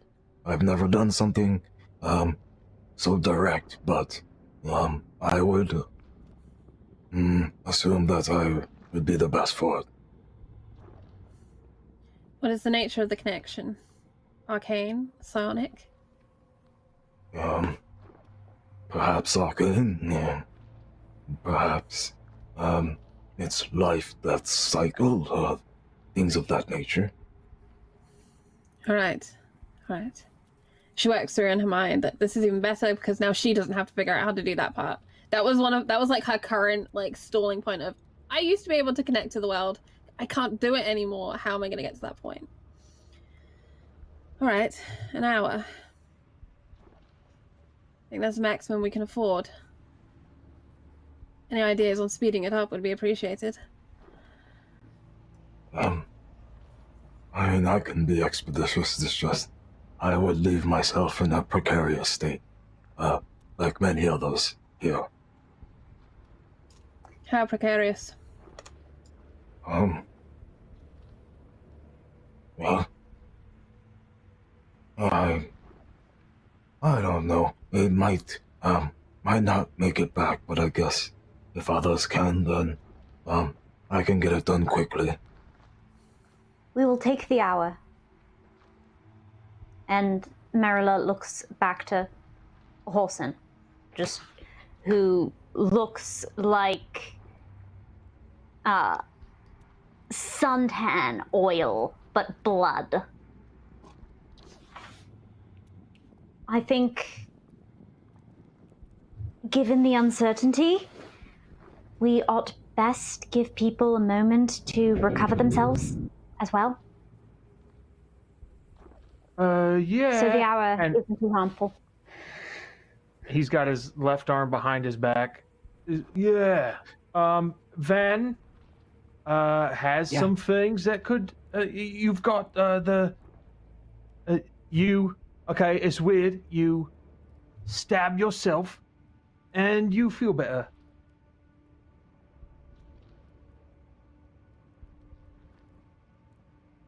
We tested it. It works. Maybe there's another way that doesn't include stabbing, but stabbing definitely works. You've been testing drugs while we've been... Never mind. Which is the riskier, I imagine. All right, well, I suppose stab people as need stabbing. Yeah? And, give a moment afterwards. I could use a little help unraveling this bit of rope. Oh, yeah, of course. Who wants to get stabbed first? And he holds up one of the crystal shards and looks around. I guess me. It's not the weirdest thing that's happened to me in the... No, we need last you. week. Where's Akasha? It's a good question. Where is Akasha right now? Or where's Laguerre? Sleep. Perfect. He thinks Stab about her. it. He thinks about it because she looks rough, but he's not gonna stab Laguerre while she's sleeping. Balic killed him in my presence. Oh hey, Are they just in my room, in my space? we're all like on the deck of the ship. Yeah. Oh, cool. Because Laguerre passed out in the corner. Okay. And he looks over there. Well, I'm just going to put these down right here. And if anybody needs help applying them, just let me know. Places the crystals down.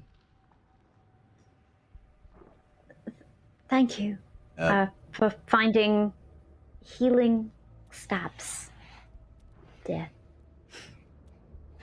Yeah, no problem. That wasn't the weirdest thing we found, but we can talk about that another time. He comes over to help Marilla with rope. Yes.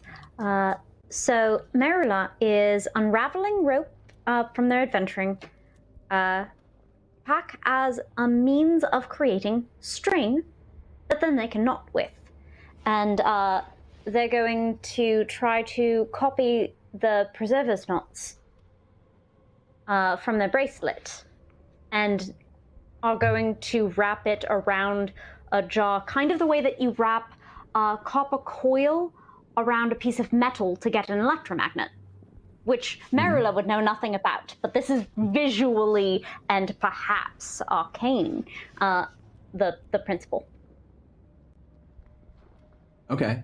So you're trying to craft it's a copy, like a copy of the same preserver, not the runes. Yes. And I have Van nearby me, and his father was a preserver, so he might know a couple extra knots to help out with.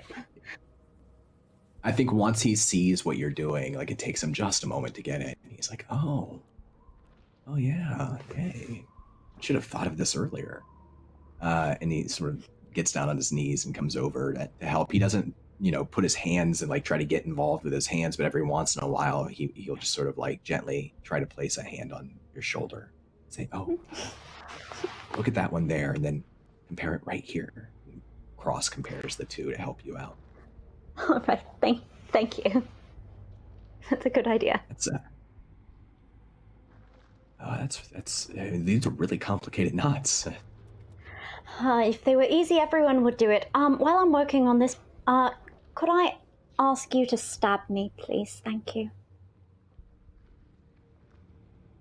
Hi. Yeah, sure. Yeah. Hold on. Oh, you're back. He darts off, like tripping once on his way to the crystal shards, and he picks one up and he comes back over and he plops back down. And he's like, I think this is going to hurt a little bit. Just at I'm first. going to keep nodding, and you are going to stab me. He stabs you. That's the moment. Sorry. Oh, well done. Ow. That hurt. I hope there's no side effects. What? Make me a Constitution saving throw. Oh, I would not. Probably not. It's just, alien liquid. We don't know what it is.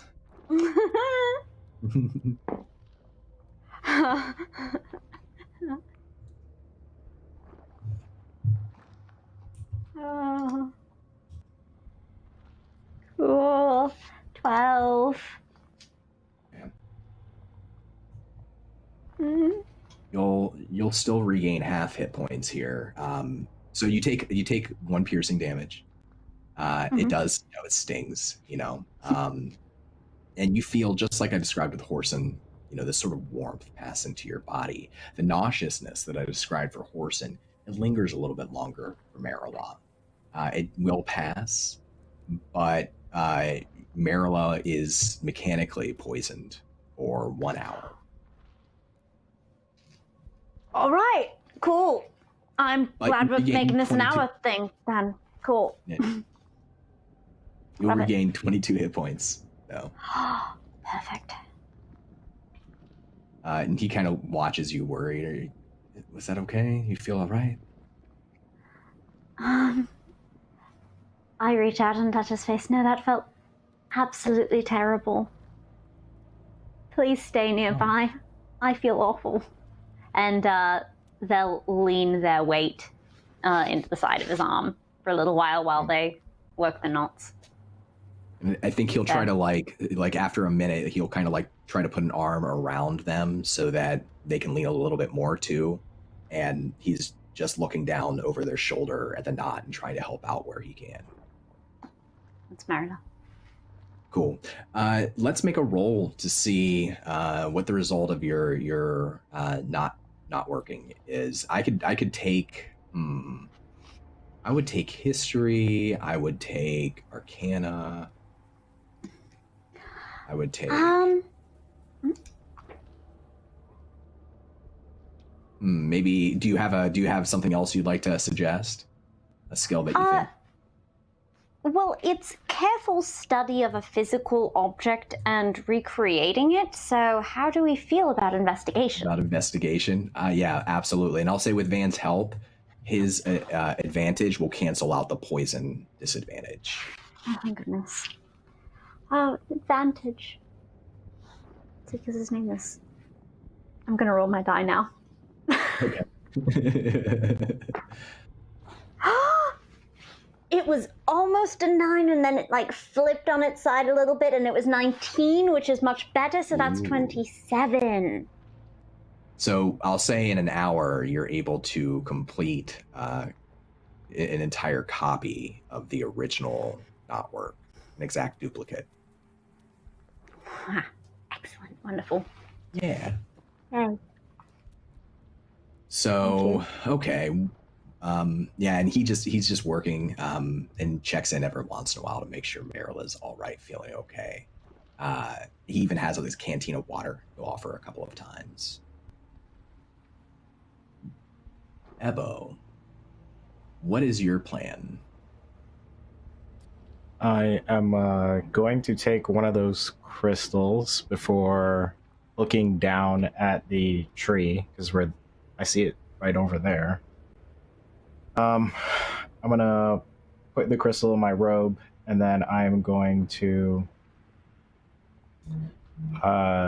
go cast Levitate on myself so I can safely descend down off of the ship, because if we're right on top of it, I could just cast Levitation and make my way down, provided this is a concentration spell.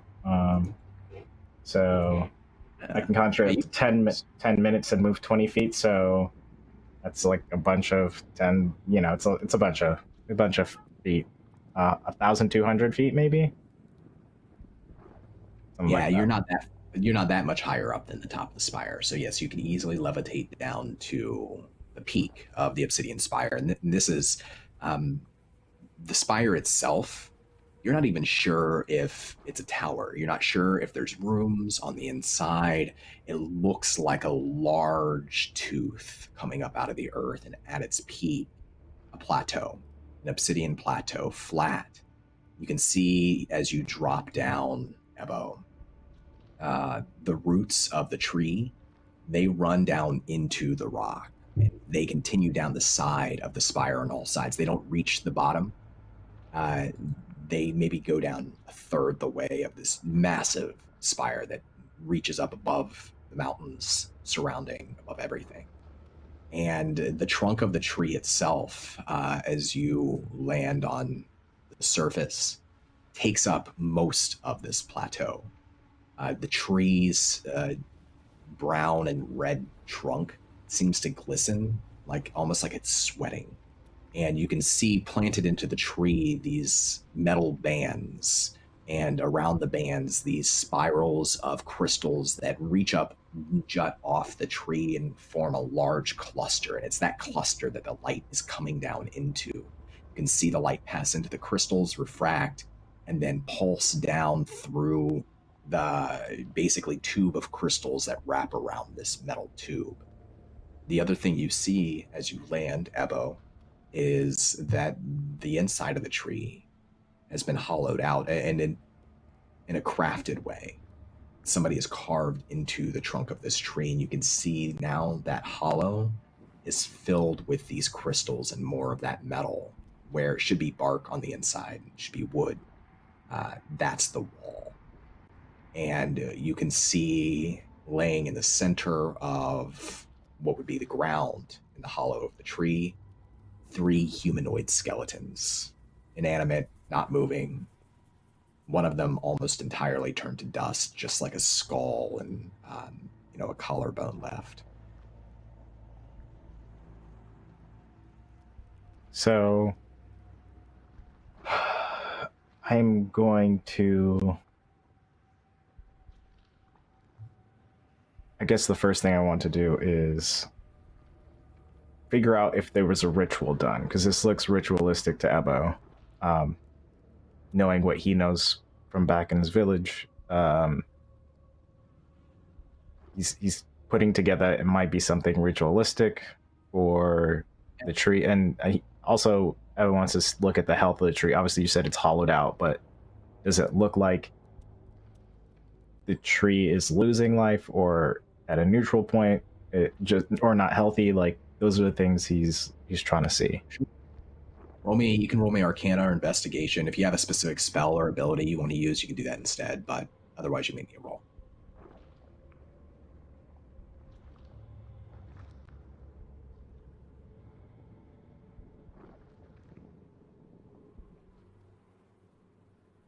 No, I don't think I have. I don't think I have a certain spell. Okay. Okay. So what I'm going to do is I spent one of those. I'm just going to do an Arcana check to look at this stuff. Okay. That is a 10. So I'll give you one answer to one of those questions. Okay. Which one is most important? The health of the tree, or something that can be done. That's what I was asking about, the health of the tree. Is there something that can be done to help this tree out? Not so much the ritual, because I figured there's 100 different rituals they could have performed, but I don't think that's what's going to help us out now. We have to figure out how to maintain a connection with the tree, and if the tree is healthy enough to do anything with. So you're able to determine that whatever magic this device has that's been planted into the tree, it is drawing defiling power straight from the sun, and it's trying to draw power from the tree as well. And what you're able to determine now that you're this close is the roots that only go down a third the way to the base of the tower on its sides. They're rotting at their core. And you have to imagine that at one point, as grand as this tree is, as great as it is, and the leaves are still green and bright, and the fruit and the blooms are colorful and lively, but at one point, it must have been greater. Its roots must have gone deeper. And though it's resilient over time, yes, the tree is being drained.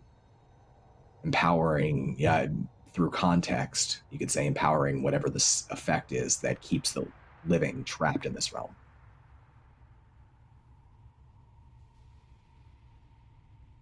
So what I'm going to do is I am going to take this hour that I asked for, and the hour really was just so that I can heal up a bit and get some spells back, because things are coming down to the wire. So Arcane Recovery, I've never done that before, but I'm going to use it, and It should bring me back up to full for everything. And then I'm just going to roll some hit dice to see if I can get some life back, because I would rather not stab myself with the thing. It's fair. And everybody can assume that they've got a short rest, so you can spend hit dice if you want to spend hit dice and get any short rest abilities back. Is there anything else, Ebo, besides kind of resting and meditating and searching? I'll give you one more question if you're spending more time at this tree. But anything else other than investigating you want to do? Yes. I am going to, before actually me getting my spells back, I am going to cast Animate Dead, because I think I can, if there are any skeletons in there that are not crumpled down or destroyed or in a really bad shape, then I would like to cast Animate Dead to see if we can bring some more things to help us out. Yeah, roll me an Arcana check. One more Arcana check. Okay. 20, 30. Awesome.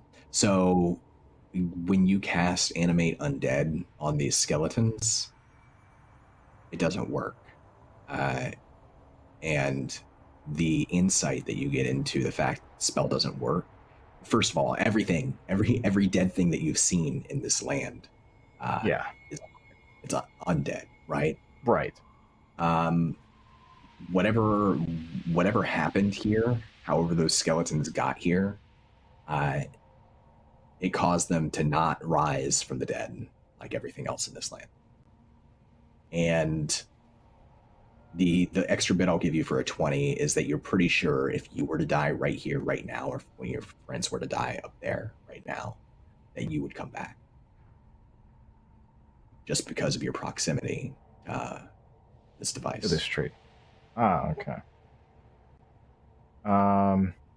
That is interesting. Does look unhealthy as well. Oh man, this is a...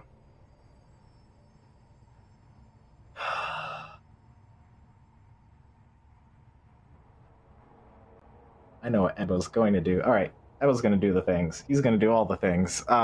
First, he's going to cast Levitation and go up, back up, and look at Dia and be like, I don't have much time to explain either. Van or Marilla, can I have one of the presents I gave you yesterday? I look to Van. You're the only one with one. I had to for Lady Akasha. Oh, yeah, but sure, of course. I memorized it already too, so you can have it. Of course you did. The plant I gave you. That orb. I'm trying to get the plant that I gave. I think I gave one each to them, like my final ones. So, but without like saying to everyone like, "Hey, I know how to make things, or I keep things on me."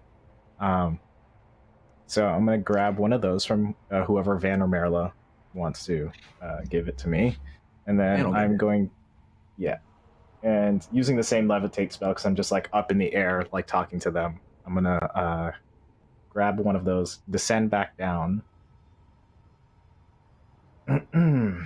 Okay, here we go. I'm gonna find a wound that's similar to size of where I got sharded by the obsidian bone stuff. Grab the shard that like is supposed to heal me, stick it inside of me, to get healed up. And then I am going to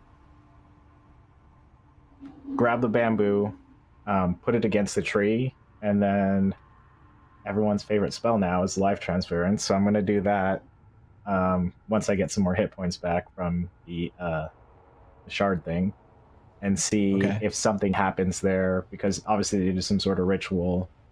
Emma doesn't know what's going to happen, but if this helps them get back, this is what he's going something to do. that I actually did plan for. So roll me a Constitution saving throw first, and it's 1 hit point. Take 1 piercing damage. Okay, so down to 24, and then Constitution.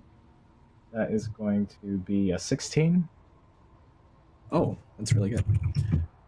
You're going to regain 34 hit points, and you're not going to suffer the poison condition. You nauseous for a few moments, but it passes, and that warmth fills you. You regain 34. But never. And then I'm slamming not slamming, but like basically touching the tree and the bamboo piece between me and it. If need be, more towards the roots if the bamboo needs to like take root. He doesn't know what the interaction is going to be, but it's the only interaction he can think of that's going to be helpful. So that's what he's doing. And then I have to roll the damage to me for that spell. Yeah, go ahead and roll the damage. And I want to resolve. Because I imagine like at the same time that this is happening, Dia's probably finished her craft. Her turn. She's ready to pursue a ritual as well. So Charlie, what's Dia's next steps once she finishes kind of repairing as much as she can with the obsidian chunks and anything she has nearby, the runes? What's Dia do next? Step 1, put the mind flayer in the jar. So this is an actual ability that you have. Like this isn't. Yes, it is. Let's take a look at this. So this One of your is soul jar. It's very exciting. It's a lot of information. But it's a dark ritual that can trap another creature's soul within a simple earthenware jar. In this case, we're going to use Dia's lantern. And you can do a bunch of things once you get the soul into the jar. The ritual takes 10 minutes to do, and the soul needs to come from something that's either restrained or willing. So that's why Dia made the deal. And yeah, I can do a bunch of stuff when I have his soul in there. So but just, there's a risk, because it could go horribly wrong in both and many directions. So getting the soul into the jar is not going to be a problem because he agreed. And he actually turns off his consciousness when he knows that you're about to do this. He doesn't want to sense his own, temporarily pseudo-death, his soul being ripped out. He wants to be as unaware as possible. So he does psionic anesthesia on himself and just kind of into his chair. What is... what's this ritual? I think that Dia uses the orb as a tethering point. This is something they've both used and shared, something that has connected their minds before. And she doesn't fully connect into it, but she uses this as a start. And then in her mind, she calls out to the traveler, and it's all arcane words, and she speaks them aloud. And it's old words used by gods to men, words used by dark magicians, ancient things that tear a very ancient part of a being from them and move it. And she walks with the mind flare through a dark, long corridor. A corridor where you keep expecting there to be a door or a window, something. But it's just dark. The floor of it's uneven like a cobbled street. And then it gives way to sand, to soft silt, and then polished obsidian, and onwards until a light at the end, a flickering candle, and prismatic rainbows cast by colored glass and magic. And her hand goes out and the surface is warm. And beneath her hand, that glass melts away to colored sand. After you, she says to the traveler. She remembers the last time she did this, the druid had not been walking with her. It was more almost as if he'd been tied and carried down this corridor. And the colors had not been so bright then. The traveler stops right at the barrier before the light. And you can hear the...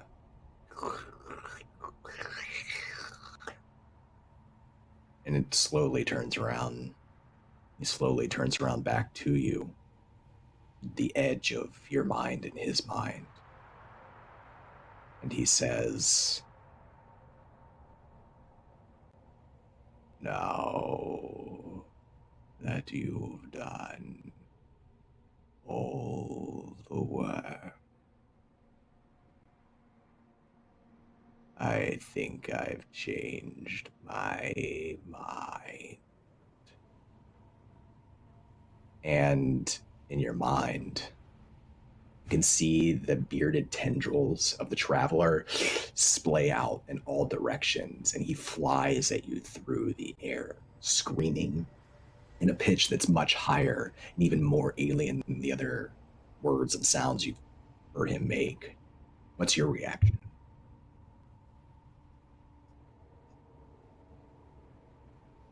They're in her mind palace. And I think he hits a mirror of Dia and it shatters and she stands just the other side. And she crouches down into a fighting stance. I don't just make pretty things. Going to have to try harder. And she's going to fight because she is not getting thrown in her own soul jail. Okay. So let's call this a series of contested checks and just keep it nice and simple. Unless you think you have a special ability you want to like pull out to be super cool or anything like that. Let's say the first check is just gonna be straight charisma ability check. And if you have proficiency in deception, you can use that. Like if you have proficiency in a charisma based skill, you can use it. Yeah, I'll be using deception. Which works well in a world of mirrors. 14.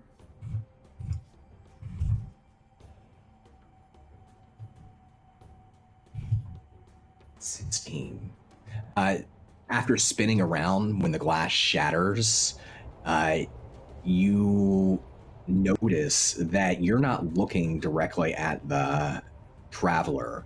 You're looking at the reflection of the traveler in a mirror that he's created within your own mind, and he's standing right behind you, and you feel his tendrils wrap around your neck tightly. And the suckers that are on them, you can feel them attaching to your skin. And as soon as that happens, you are being drained. You can feel yourself being drained into him, like he's drinking you. You can hear that.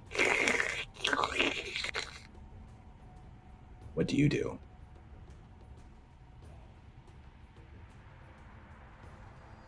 I think she, even though we're in a mind maze, she would react reflexively physically to remove someone who is grappling her, essentially. She remembers horse in training with her. He's a big grappling bruiser. And I think what she's going to attempt to do is to almost like judo throw the traveler over her shoulder to try and just literally yank these tentacles out of her. Just dip down, use his weight, and roll him down over her shoulder to get him down and off. Okay. Let's call this one wisdom, a wisdom saving, or a wisdom check, rather. Just straight wisdom. 11. I'm not rolling well today.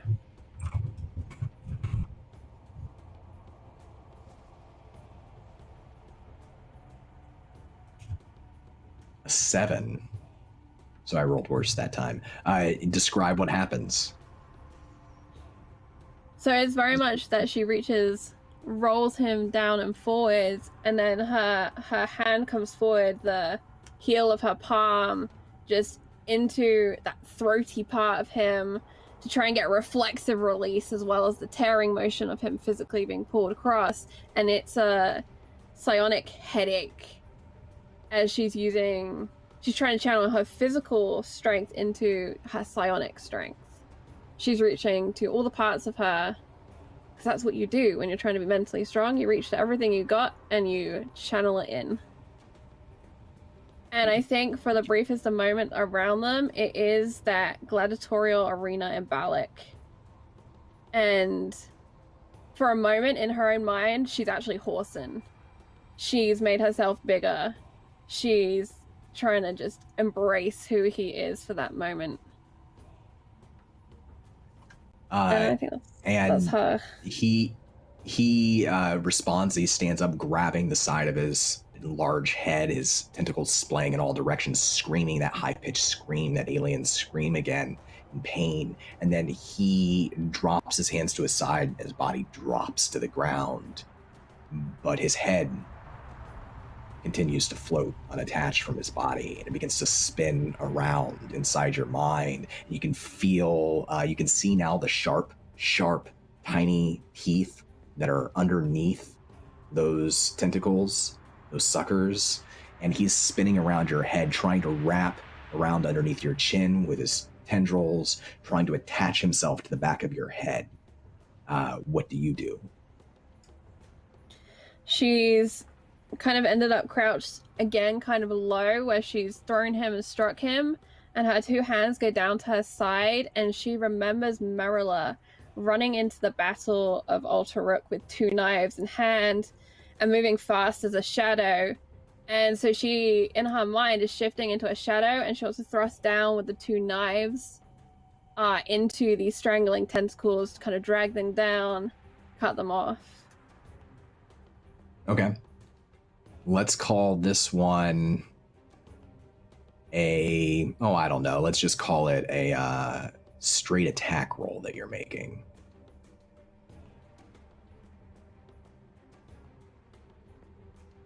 I just use unarmed strike, if that's all right. That's cool. So it's an 18. I'll do the same for him.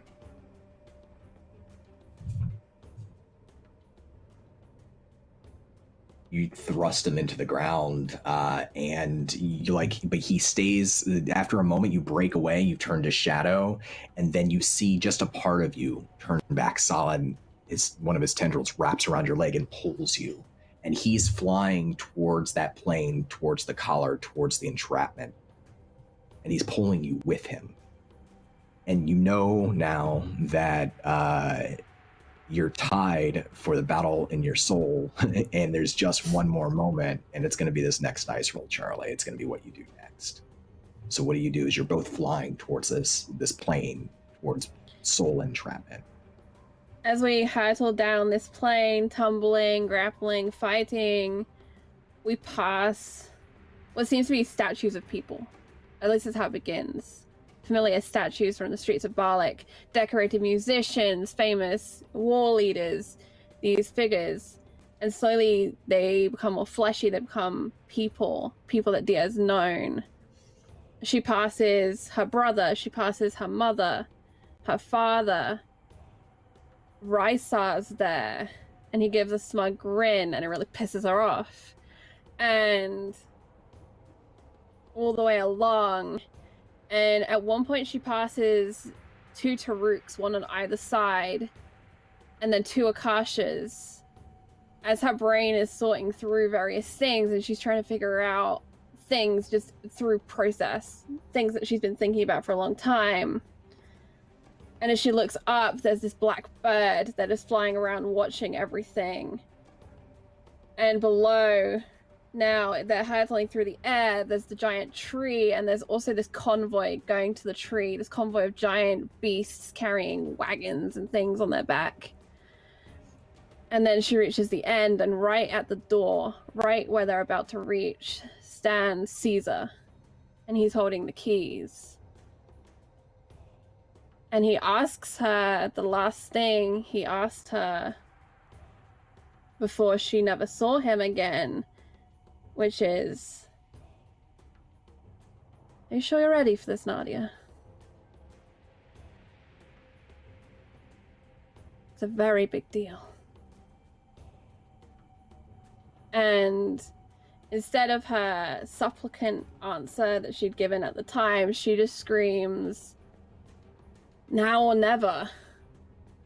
And she is going to attempt to grab the metal framework of this lantern and let the momentum of the Mind Flayer just take him in, and hope that she is strong enough to hang on to the outside. Because there's a lot of things out here that she needs to get back to. All right, let's call this a, I mean, this is still mine, so I'm not going to use strength, but you can give me wisdom, and you can add either your acrobatics or athletics proficiency to it. Okay, so if I roll acrobatics and then add my wisdom modifier, does that make sense? Yep. Yeah, you just replace your wisdom modifier with your dexterity, so I think they're the same for you, right? They are the same, yes. 15. 15. Okay.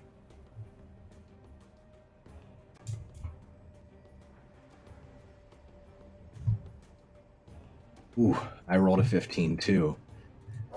What happens now? Nah, I'm gonna give it to you. You grab onto the frame, and for a second, right, the creature, you can hear as the tendrils wrap around your legs, and you can see in the glass reflections of the cosmos, the different celestial bodies and stars, the great fleet. That was his fleet, and you know that he's trying to call out. You know that he's trying to call for his people, to let them know that he's here, to let them know what you're doing. And then he slips, and that lantern panel shuts, and his message never reaches the cosmos. He's trapped, and you're shunted back into your own mind. His body drops, slumping further in the chair, and inside your lantern, a purple flame ignites and flickers a little bit. And as you're regathering sort of where you are in this moment, you see down below you Ebo at the tree, and you know that he's doing some sort of magic. You know that he's casting a spell on the tree. And I want to see what this next moment is. What's Dia's plan now? She repeats the word she said, and it's for her really the same instance as she comes to herself, now or never. And she holds up the lantern, and the other hand, she takes that orb, and she's going to try and get the ship to move, because they need to go in, get closer, and connect the dots. And she'll use her psionic ability to connect dots. What is this ability? She's psionic and really cool. Oh, yeah. Oh, and you have Trail of Destruction, too. Okay, so it's the ship begins to descend as Ebo's casting this spell. Roll me an insight check. Yeah. Everyone else, you're witnessing the ship now descend, too. You actually see the flame ignite in Dia's lantern, so you know something happened. 25. You did say insight, right?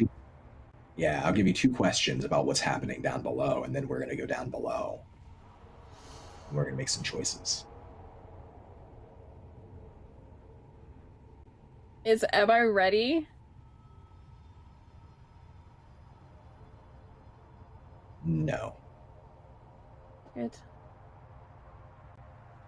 Dia would have no idea. Ready as in, like, is he ready to do something, or is he ready for what might happen? Ready to do something. Yes, he's already doing something for sure. Good.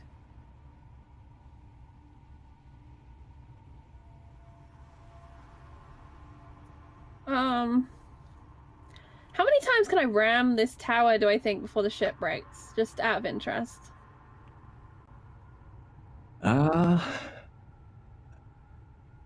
Once, maybe twice. Good to know. Okay. I think her hair is gonna glow bright gold as she's bringing that photosynthesis energy, and that's her attempt to connect with that point. And essentially she can't explain to anyone around her what she is now doing, because if she starts thinking about that, then she's not going to be able to do it. She's having to rely on her psionic reflex now and focus on a lot of things, and she has no idea if it's going to work. Ebo, you cast Life Transference. I need you to make me a Constitution saving throw. Okay. And this is from earlier, just so you know that. Yeah, what did you roll on the... You rolled 17 damage to you and 34 Yes. healing? Cool. Yep, there it is. 4. Ebo, you become vulnerable to necrotic damage. So you begin to cast this spell, Life Transference, and this was a guess on your part, but you immediately know that this is exactly the spell that is meant to be cast here. And as you're casting it and drawing out life for yourself and casting it into this bamboo, what's your idea here? What are you hoping to do with these bamboo shoots? I know shoots? that the inside of the tree is hollow with the bodies and stuff, or the skeletons. So my plan is to facilitate growth outside and inside of the tree, like the bamboo, like how I saw it before, like sprouted up very quickly. I'm going to be doing the same thing, and because of the theme of everything, the sun being red, it looked like there's ritual happening inside of the tree, and the tree has some red elements, did you say, to it, or no? Or am I imagining that? It's in the bark. Yeah. Yeah. Strips of red bark. I'm going to try and make a mini forest or mini kind of area inside and outside the tree of red bamboo, and try and see if, like, the life force that I'm giving the tree and the bamboo coming to life within the tree, kind of like connecting in a way, like connecting life forces between bamboo and the tree, if that's going to be a good conduit to give back some life to what a dying type of tree looks like. So as you start to do this magic, something that you've mastered over the course of your life, the light begins to glow brighter in the crystals that are wrapping around the tree and jutting off into this formation. And you immediately know that they're drawing life from you too. And you just know it in your gut that these skeletons here, they did the same thing or something similar. You're not sure if they did it for the same purpose, to try to heal an old wound, or if it was something else that they did. But you immediately become vulnerable to the very damage that you're dealing to yourself. Not for this first spell. The bamboo begins to grow, wrapping around and filling the space, and then it stops. And as you're surveying your work, you think that you've probably accomplished about a third of what you would need to in order to finish it with that one spell. Okay. I see the ship coming down. You can hear the ship descending. Okay. Armed with that new knowledge, I'm going to not grab the other bamboo that I know that one of them have. I don't know which one I took it from. But there is one more shard, right? I think there was, 3 or 4 of them? Yeah, there's another. So there's 4 in total. We've used how much? 3? 2. We've used 2 so far. 3. So there's 2 left. All right. Without saying anything, as they're coming down and they're looking at me, and I cough out blood, not projectile, but just a spattering, and you just see just some droplets hit the ground of where I'm at, and I just pull my hand out and I cast Mage Hand, grab the 2 other crystals without anyone seeing anything, maybe deceptively so someone doesn't see it happening, because I figured they're focused on me.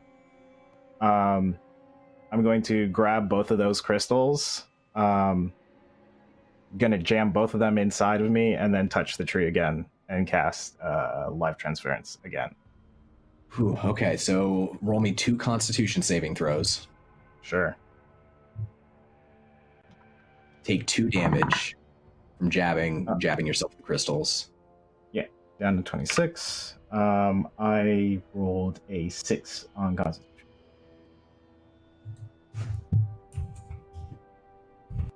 Roll me 1 more Constitution. Okay. Natural 20. Hey. Okay.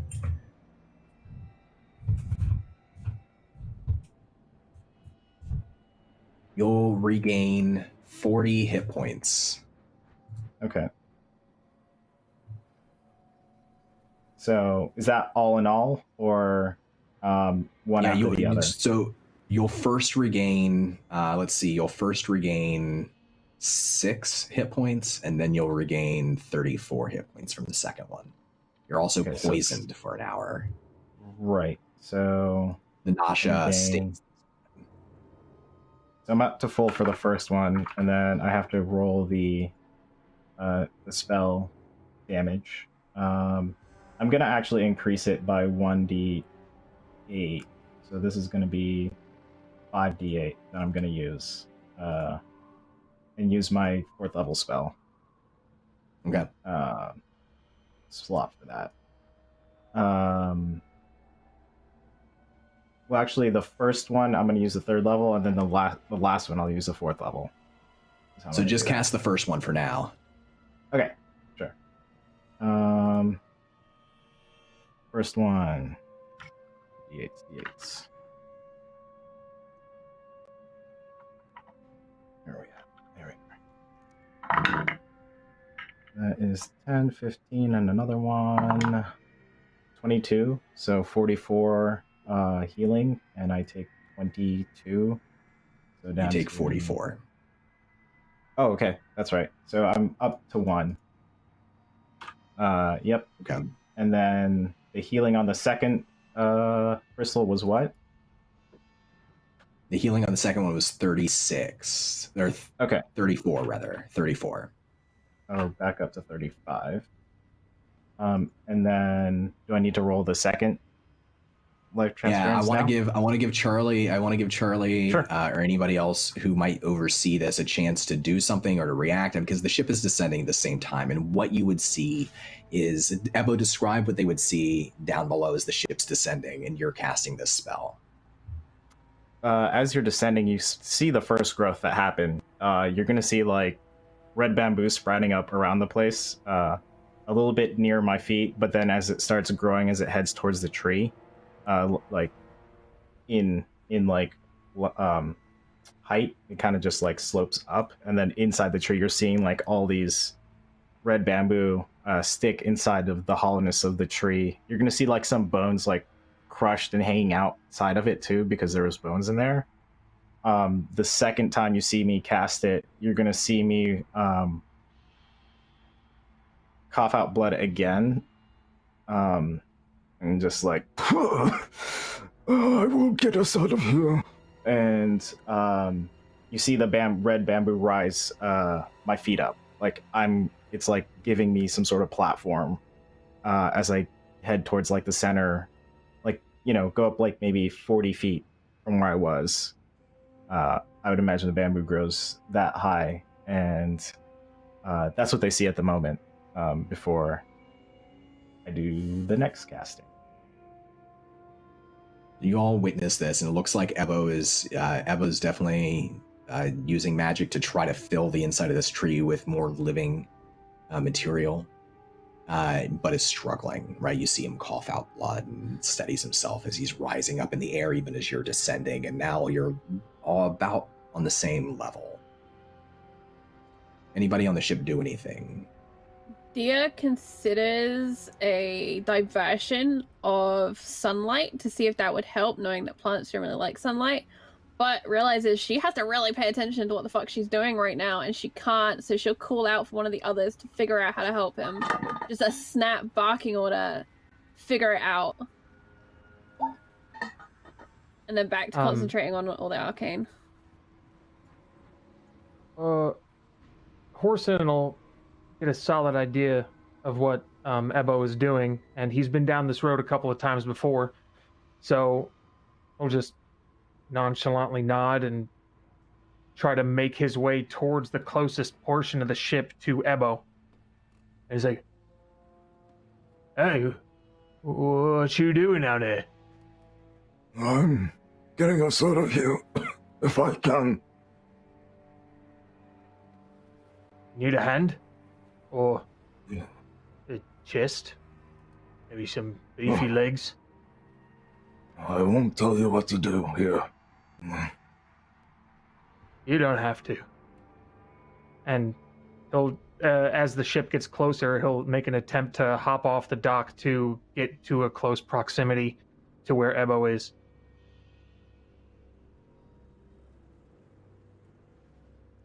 And then if he's able to execute that to be close enough,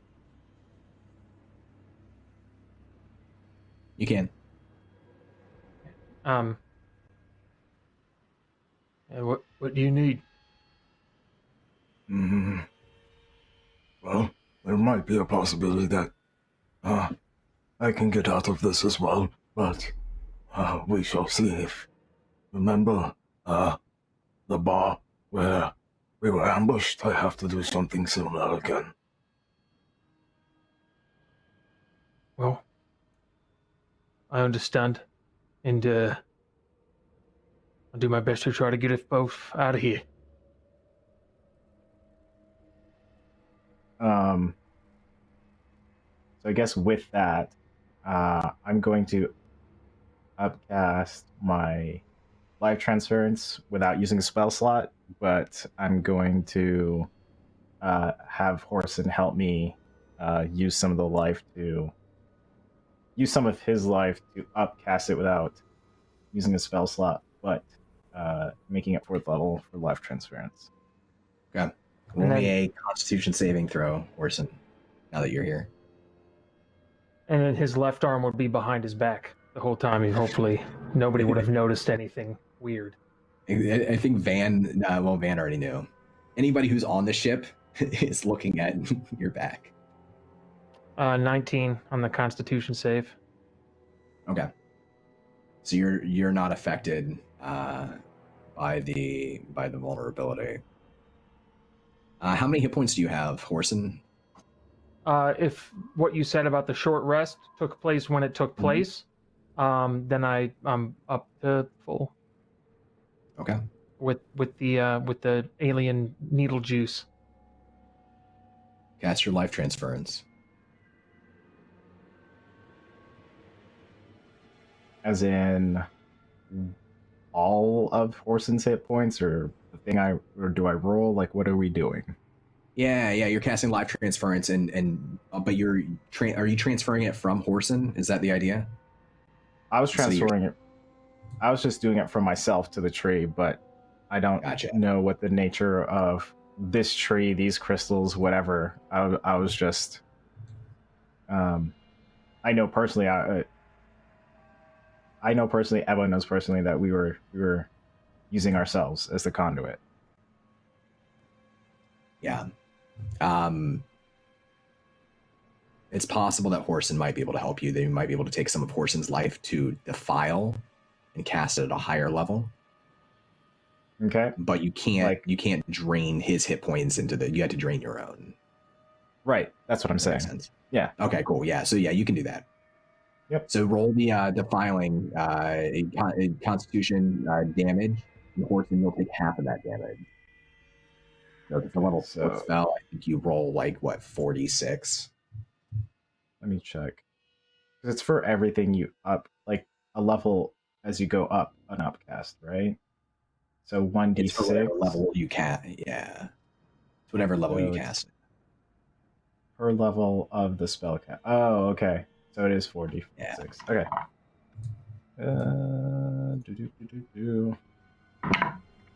3, 4, 8, and 11. So 22 because I'm vulnerable to it. Yeah. No. Horson will take 11 necrotic damage from your defiling. So you drain some of Horson's life to empower your spell. Gotcha. And now you can roll damage for your life transference. Got it, which is going to be 5d8. All right. 12, 16. That's another 2. 29 altogether. Okay. Yeah. And how many hit points do you have? 35. All right. So you drain the life from Horson. You all witness this. Diaz, this is probably the first time you've witnessed Evo actually do defiling. But you witness him drain Horson's life. Horson, you feel that nauseous feeling you first felt back in Alterrook the first time he did it, in the heat of combat. But then you steady yourself. You're ready this time. And Evo, the bamboo shoots continue to grow. The tree continues to grow as you push your own life force into this tree of life, and the roots begin to break through the crystal and the metal of the inside of the wall and rejoin and actually grow into the larger tree of life. And just for a moment, Ebo, you feel yourself connected to the tree of life. And this is it's a source of magic and power and beauty and the old world that you've never experienced. You've tried to recreate so many times in your life, in your gardens, in your village, and it's right here. And it's dying, but it's holding on. And you give a little bit of yourself to that. And you know that if you hold this just a little bit longer, that you can break the arcane enchantment on this device, that you can protect this tree, and that you can all go home. But you know right now, as you're connected, that if you give anything else, you might not have anything left of yourself, that you might give everything of yourself to this tree. At this moment, I'm going to look back at Marilla and nod to Marilla and Van. And I'm going to look at Dia and Akasha, just to like, no nodding, but just to like make a connection for a brief moment. I'm going to wrap my left arm around Horson, like onto his left shoulder, like around him. And I think during that one moment where I felt the connection of just like the life force of the tree, I think there was like a pulse that went out that I felt like I was connected to every defiler and every preserver that has ever like cast magic here or in the next plane. And as I feel that, and I feel my feelings well up and be completely full, I'm going to push the last bit into the tree.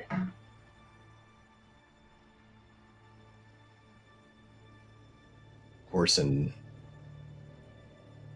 you feel Ebo's fingertips grinding into your shoulder.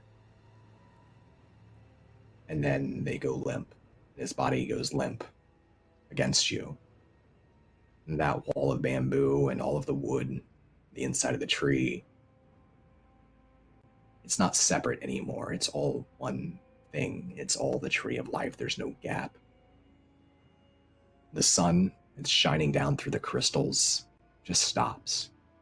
And the crystals themselves, that strange jutting thing, break and they fall a mile down the obsidian plain below.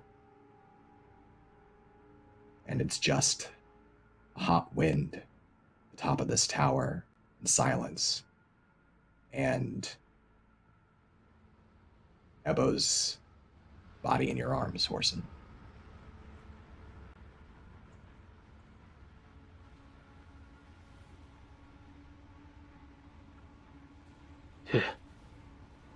Hey. Hey, you did it. Hey. Wake up. Come on. We need you. Come on. Help. Come on. And he'll pound his chest with his fist. Come on, you bastard.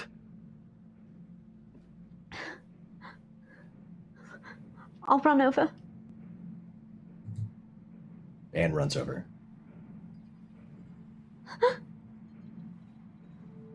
Pepper. See? There's got to be something. It's not over. There's got to be something we can do. Is there any the needles left? Use them all. Akasha! Akasha, we need you! What? Help! Please. Ebo sacrificed his life to get us out of here.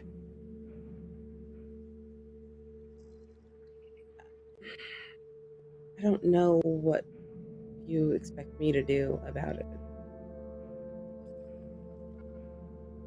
I've seen you heal people.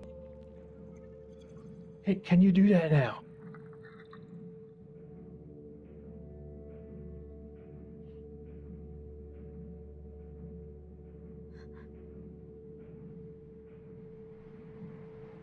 Fine. She cast Healing Word.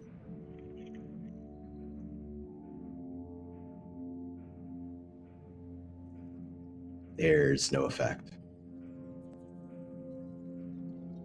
Whatever life-draining thing that happened here, when he was reduced to 0 hit points, it wasn't death saving throws. He's just gone.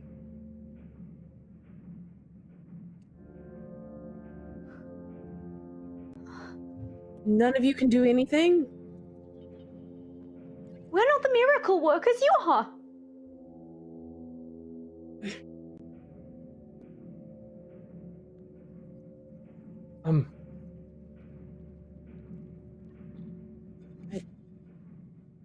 That's all I have. Sorry about your friend.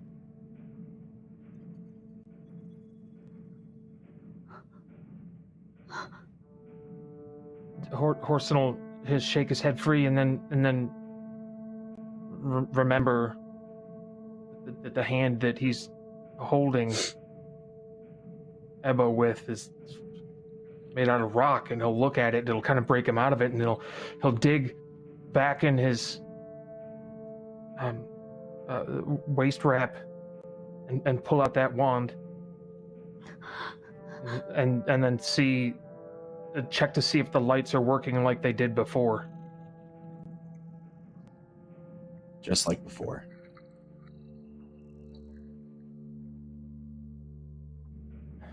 Come on.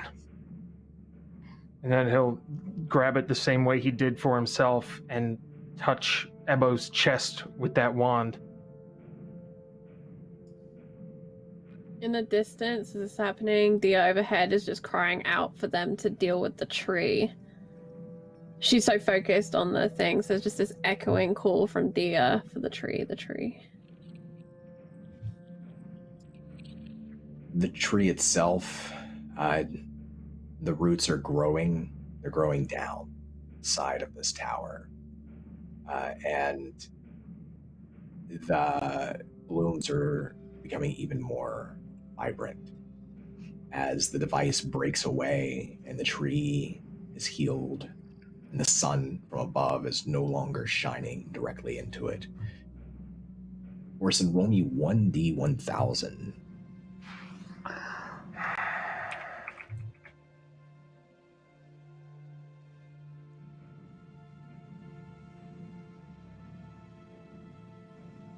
$94.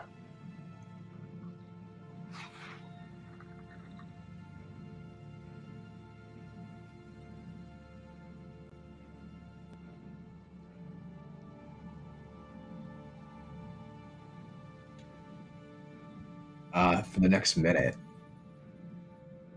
you can see invisible creatures, and here's how I'll interpret this. It doesn't bring Ebo back, but you can see standing there a wispy blue-gray form that looks like Ebo, staring up at the sun. Right next to you. Looks just like him.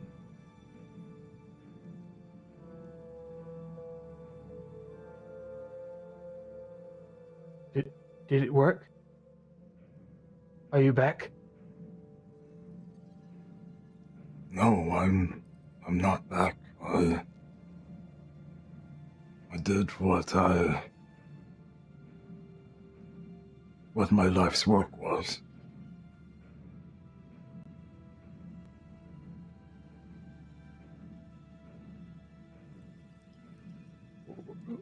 What do we do now? Live. It is what I've been doing for my village for a long time. I just want everything to live. I want you to live. You could come back. You could pass on more good. The most good has been done.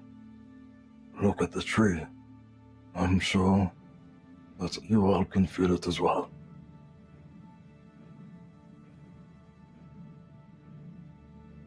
Horson, who are you talking to?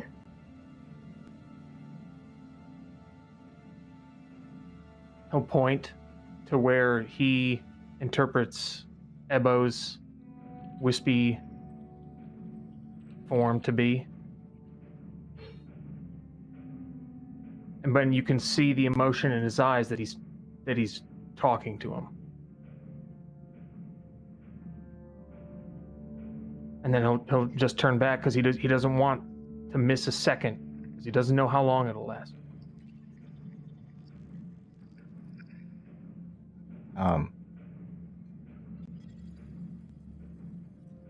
If I can, as a cantrip, I'm going to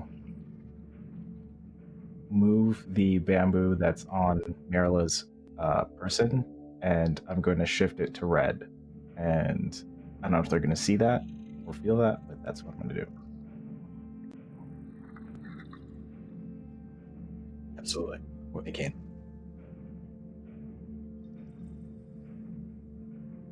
When we get back, is there anything I can do for you? Look out for my village. Look out for, my daughter. And, tell Marilla that, she has, a key or something very important. A key or something very important? Yes, they have something. They have something that is of importance.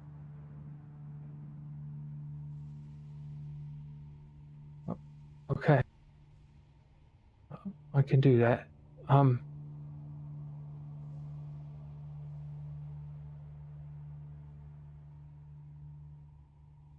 no good at goodbyes, I guess. So, thank you. Thank you for everything that you've done. I'll make sure you're remembered. I believe that there will be some sort of remembrance of me. Make sure that everyone gets back. And I think with that, I'm going to dissipate. Of course, then you no longer see Ebo.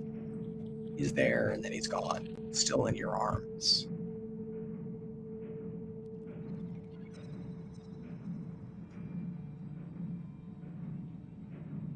I'll turn around towards the ship with Ebo in one arm and climbing over the rail with his other arm, landing and holding his body now like you would a baby's, like in a cradling motion. And then right near where you pilot the ship, the captain's area, he'll set him down on the ground and lean his back up on a wall and just sit down next to him. And miss him.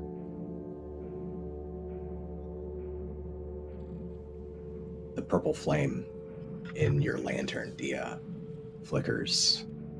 You can hear that soul. It's now your soul. Speak. It is done.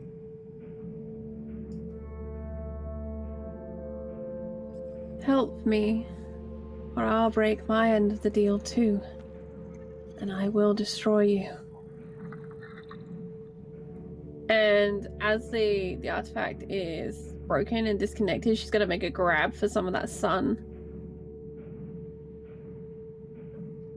Mentally, not literally stick a hand out into the sun. That doesn't sound like a great idea. And she'll push the lantern higher towards it, because whatever's in it is much more powerful than she is, really. And so she's gonna try and use him, and she knows he's more psychically attuned, psionically powerful, and arcanely powerful. You can see some of the reflecting sun fly out of a shard of crystal that's broken away from what used to be a device and into the lantern. It coalesces in a rainbow color, and then it stops. And as you're holding the lantern, the purple flame returns. You feel entirely connected to the ship, how it works.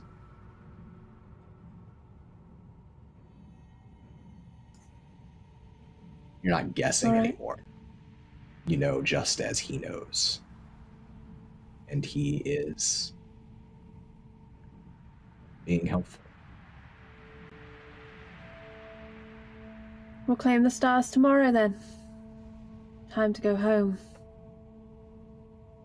And with a flick of her will, she's going to turn the ship around and she's going to set a course for Balic.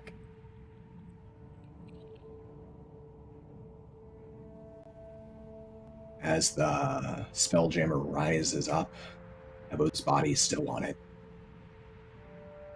and flies away from the Obsidian Spire. The Traveler directs you where to go. Northeast to Balic. You'll find it. It rises like a spire from the earth to a golden spire, shines in the sun. As you all fly back to return to your home, not knowing everything that awaits you there and the decisions you'll have to make. I want to go one last time to Michael. Michael, there on the peak of the tower, you're still there because you died in this place where the dead always rise. Not really alive and not really dead. And your spirit remains there by the tree. I have 2 questions for you.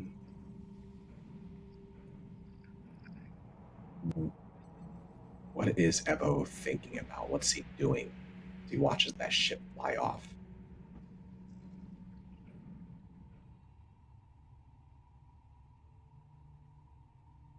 He's finding peace.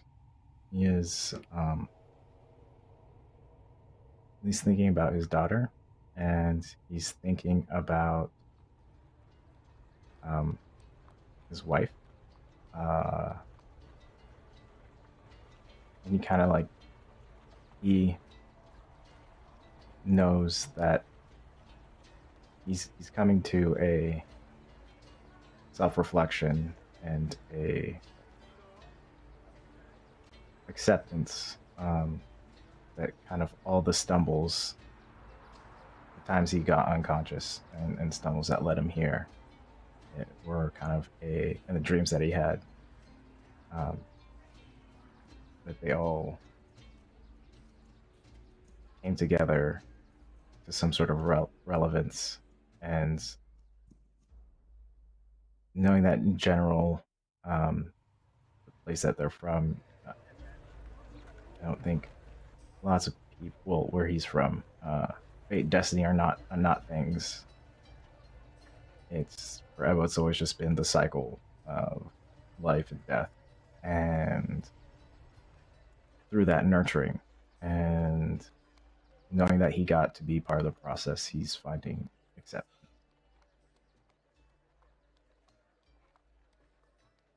As you remain behind, part of you feels, even if it's just your spirit, your ghost, there's worse places to haunt than a tree of life that you help protect. And there could be other threats that could come this way, other defilers or beings that try to abuse this tree and take its magic. What little true original life is still remaining in the world. Something special. As the ship flies away too, you also believe that you could go with it. Your spirit. You could return to Balic. You don't know how much you could affect there or affect here. You don't know what's back there for you. But you know that that choice has to be made right now.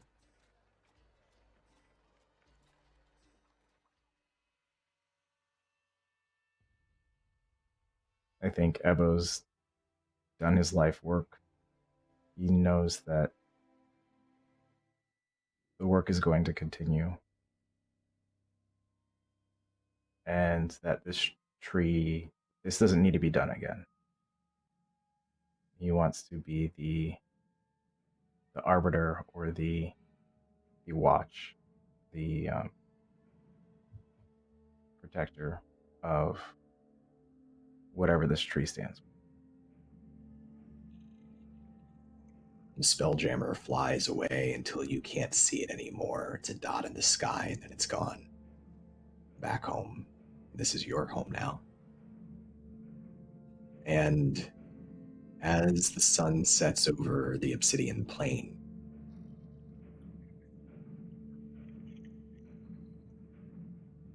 a bird from somewhere, first living bird to fly into this land in a long time, settles up in a branch above you and it chirps musically. And it keeps you company through the night as you watch over the tree. What's the last thing if we could witness a spirit in the night?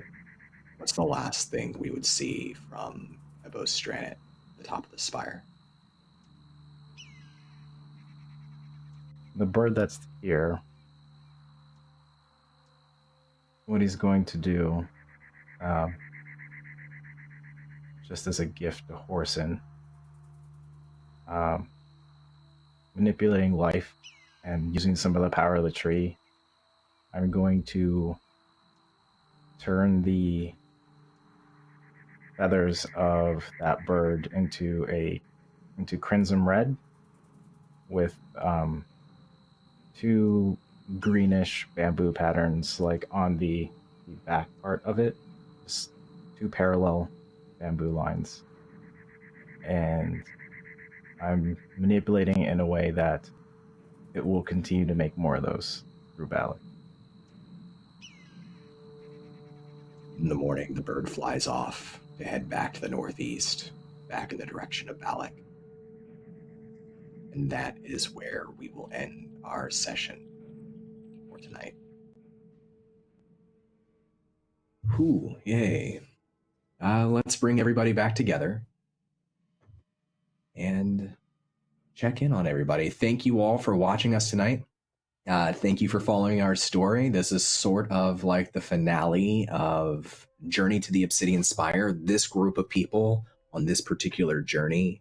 Next week, I'm very excited because we're going to have a gigantic 2-part episode that's going to be a finale for both of the campaigns coming back together. And you're going to see characters mix and matching in all different kinds of ways. We're going to get to find out what happens in Balic and all of the choices that we've made this season, all the decisions we've made.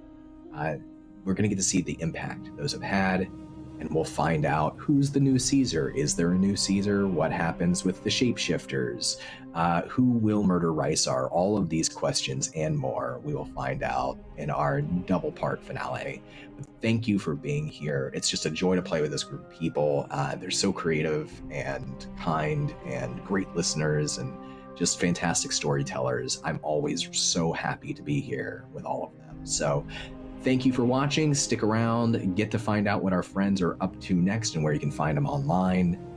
Let's go around in a circle and just check in with everybody, see how everybody's doing, and if there's anything you want to share, anything at all, share away. And we will start with Christina. Hey, Christina. Hi, I just wanted to be said that I was in character and I would never let anything happen to Michael in real life if it was possibly avoidable. And again, I will repeat, don't get murked when your cleric is possessed. I can't control what happens because who knows who spells? No one knows. No one knows.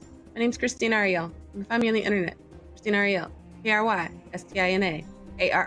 Arielle. Those are the letters. Type them all together, and then you can find me. You can find me on Mondays on Improvised Champions with Mr. Mark Meir. You can find me also on Mondays on Rise of the Veiled Alliance for the last episodes after this one. And then on Sundays on Into the Motherlands on Cypher of Tears Twitch channel. And I play Captain Silent 919. It's literally exciting. So yeah, stuff's cool. Sorry about your luck, Ebo. And bye. Yeah. By the way, loved watching you fight yourself when we first started the episode. That was a bunch of fun. I was rooting for, I don't know who I was rooting for, really. I'm not sure. It kept going back and forth, but it was exciting. I was kind of rooting for Akasha. I was rooting for Akasha to get lucky. But I'm loving that story. I'm really interested to see what happens with Laguerre going back to Balic and what does she care about. Like, what is her next step? What's her end game if she has one, or what end game will she get sucked into? So I'm excited to see what that's going to be. I'm excited that she'll be around for Rysar. Toby, if you're watching this, good luck, buddy. That's all. Thank you, Christina. Let's go down to Bill. Ooh, that was a heavy hitter right there. I feel like Michael deserves an insane amount of kudos. That was a masterful performance, very impactful. Secondly, I'm not gonna promo a lot of stuff because I'm not doing a whole bunch else at this point in time, the January-ish, late December time that it is at the moment. Hug your loved ones and be thankful for the givers that are around you in your life. That's it. Thanks, Don. Thanks, I love Bill. all of you Thanks, people. Bill. I loved your roleplay today. I really, really enjoyed both your misadventures and your moments with Evo there at the end. I really, really liked a lot. So thank you, Bill. They're dynamic. Making them dynamic. Let's go to Sam. Hi, Sam. Hi. Please ignore any little shred things on my camera. Those are my feelings. I'm trying to sweep those. Just take care of those. Put those away. This was such a beautiful episode. Christina is virtuosic. Charlie is powerfully clever with the bad idea. Michael is impactful beyond measure. And Bill gave it weight. Like, beautiful choices like that matter out of the way that people react to them. So really just an absolute privilege to do scene work with and to be a part of, and looking forward to coming for Azar's lunch money. Oh, sorry, what? No, but seriously, Toby, watch yourself. I'm Sandalev. You can find me on Twitter at Tchaikovsky, right up there. All of the things that I do on the internet as a role-playing performer and a variety streamer are available on my personal Twitch schedule. That's on twitch.tv/Delevely, DELEVELY. Yay. Please check out Sam and everybody here, of course. They're up to a million amazing things, and your life will be better if you follow them and check out some of the other crazy, cool things that they're doing.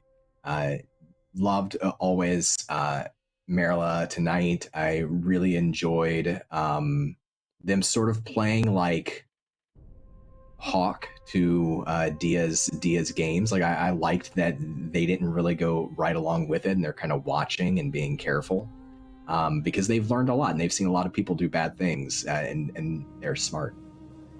So that was cool. Also, always enjoy the scenes always enjoy the Van and Marilla scenes. I can't believe he has survived this long, but I'm so happy that he has.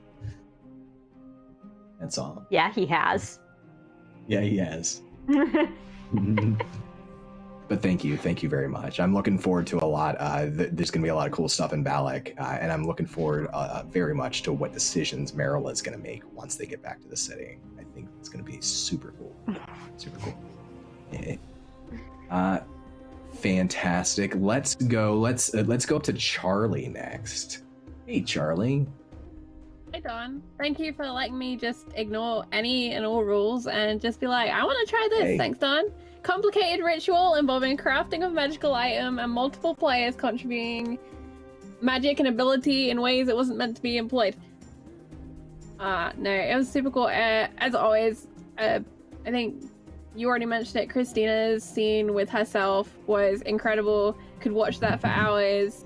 I always love the golem,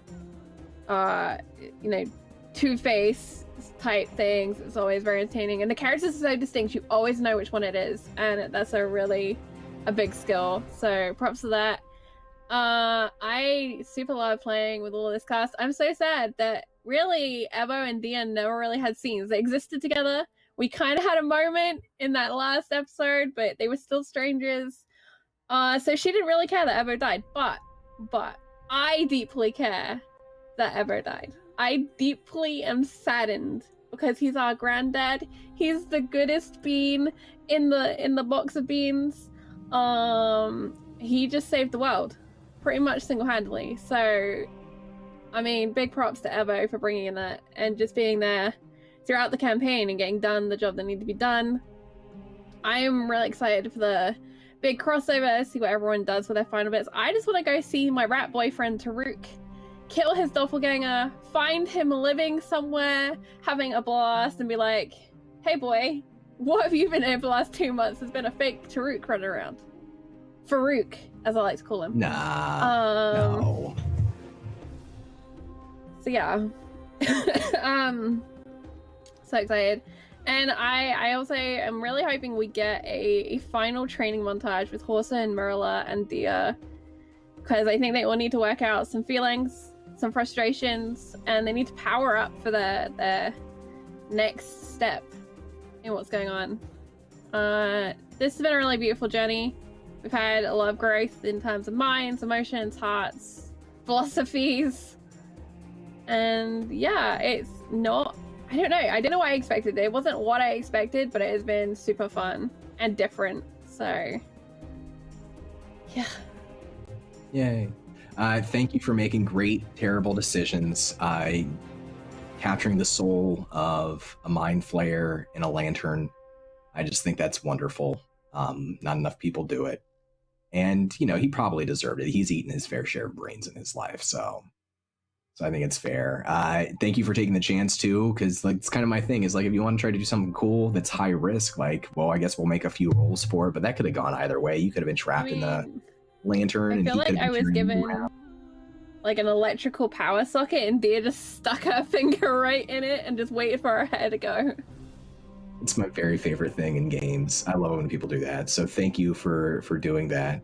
And I thought it was wonderful. I'm excited to see what happens next with Dia once we get home. But last and not least, speaking of pushing big red buttons, Michael. Oh, hello. Are you I was the big red button. I didn't even have to push anything. Yeah, great session. It was really cool. Really glad to play Ebo. Did almost everything. I don't know. I didn't have a plan for him, but it brought everything I wanted to in a character, and as far as being a necromancer and being a good one. Because usually in lots of campaigns, they're just edgy boys, which is fine. But no, it was really cool. And to leave a legacy in a game, I think will be pretty cool as well. And to play it with some phenomenal people. Everyone here is definitely, what do you call this? I am learning so much from everyone here, and it's a lot of talent here. So, and growing with everyone here. So it's the character's been great. And who would know that a signature spell would be live transference? I put it as this is just an off heal, if we need it, and to end up being a major thing. So very cool.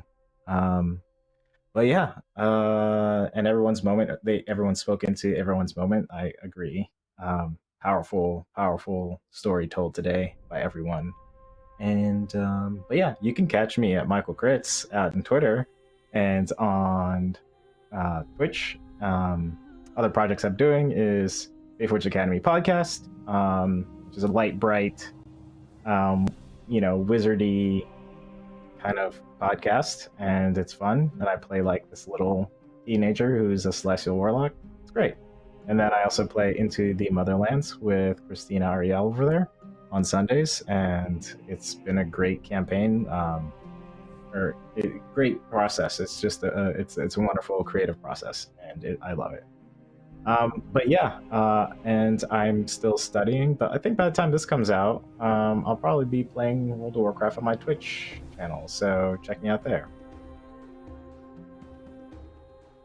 Excellent. And absolutely, please check out everything that Michael is doing, just like everybody else here. He's up to a million creative, amazing things.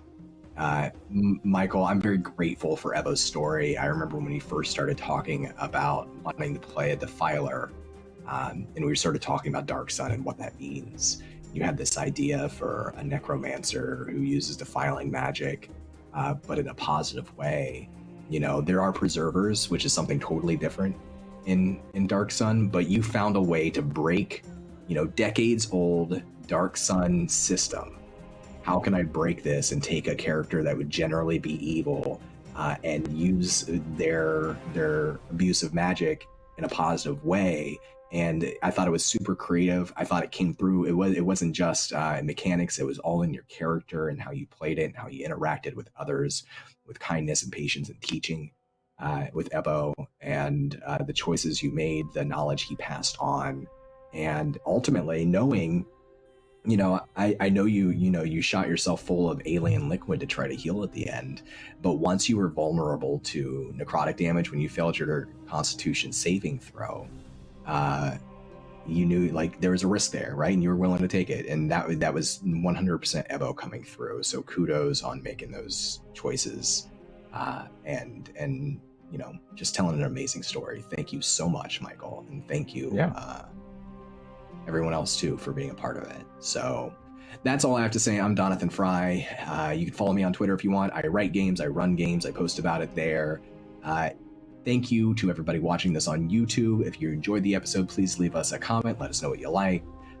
Thank you to our moderators who keep our chat safe and look out for us, and you know, let you know what else is going on the channel, what else LFM Network is up to.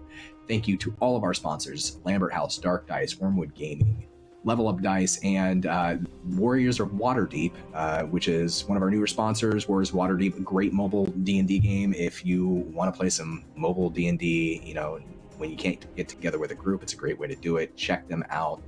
And that's it for all of us. I cannot wait for our 2-part finale. I can't wait to see how this very, very ambitious and epic story wraps up. So join us next week, friends. And in the meantime, please, please, please take good care of yourselves. Good night, everybody.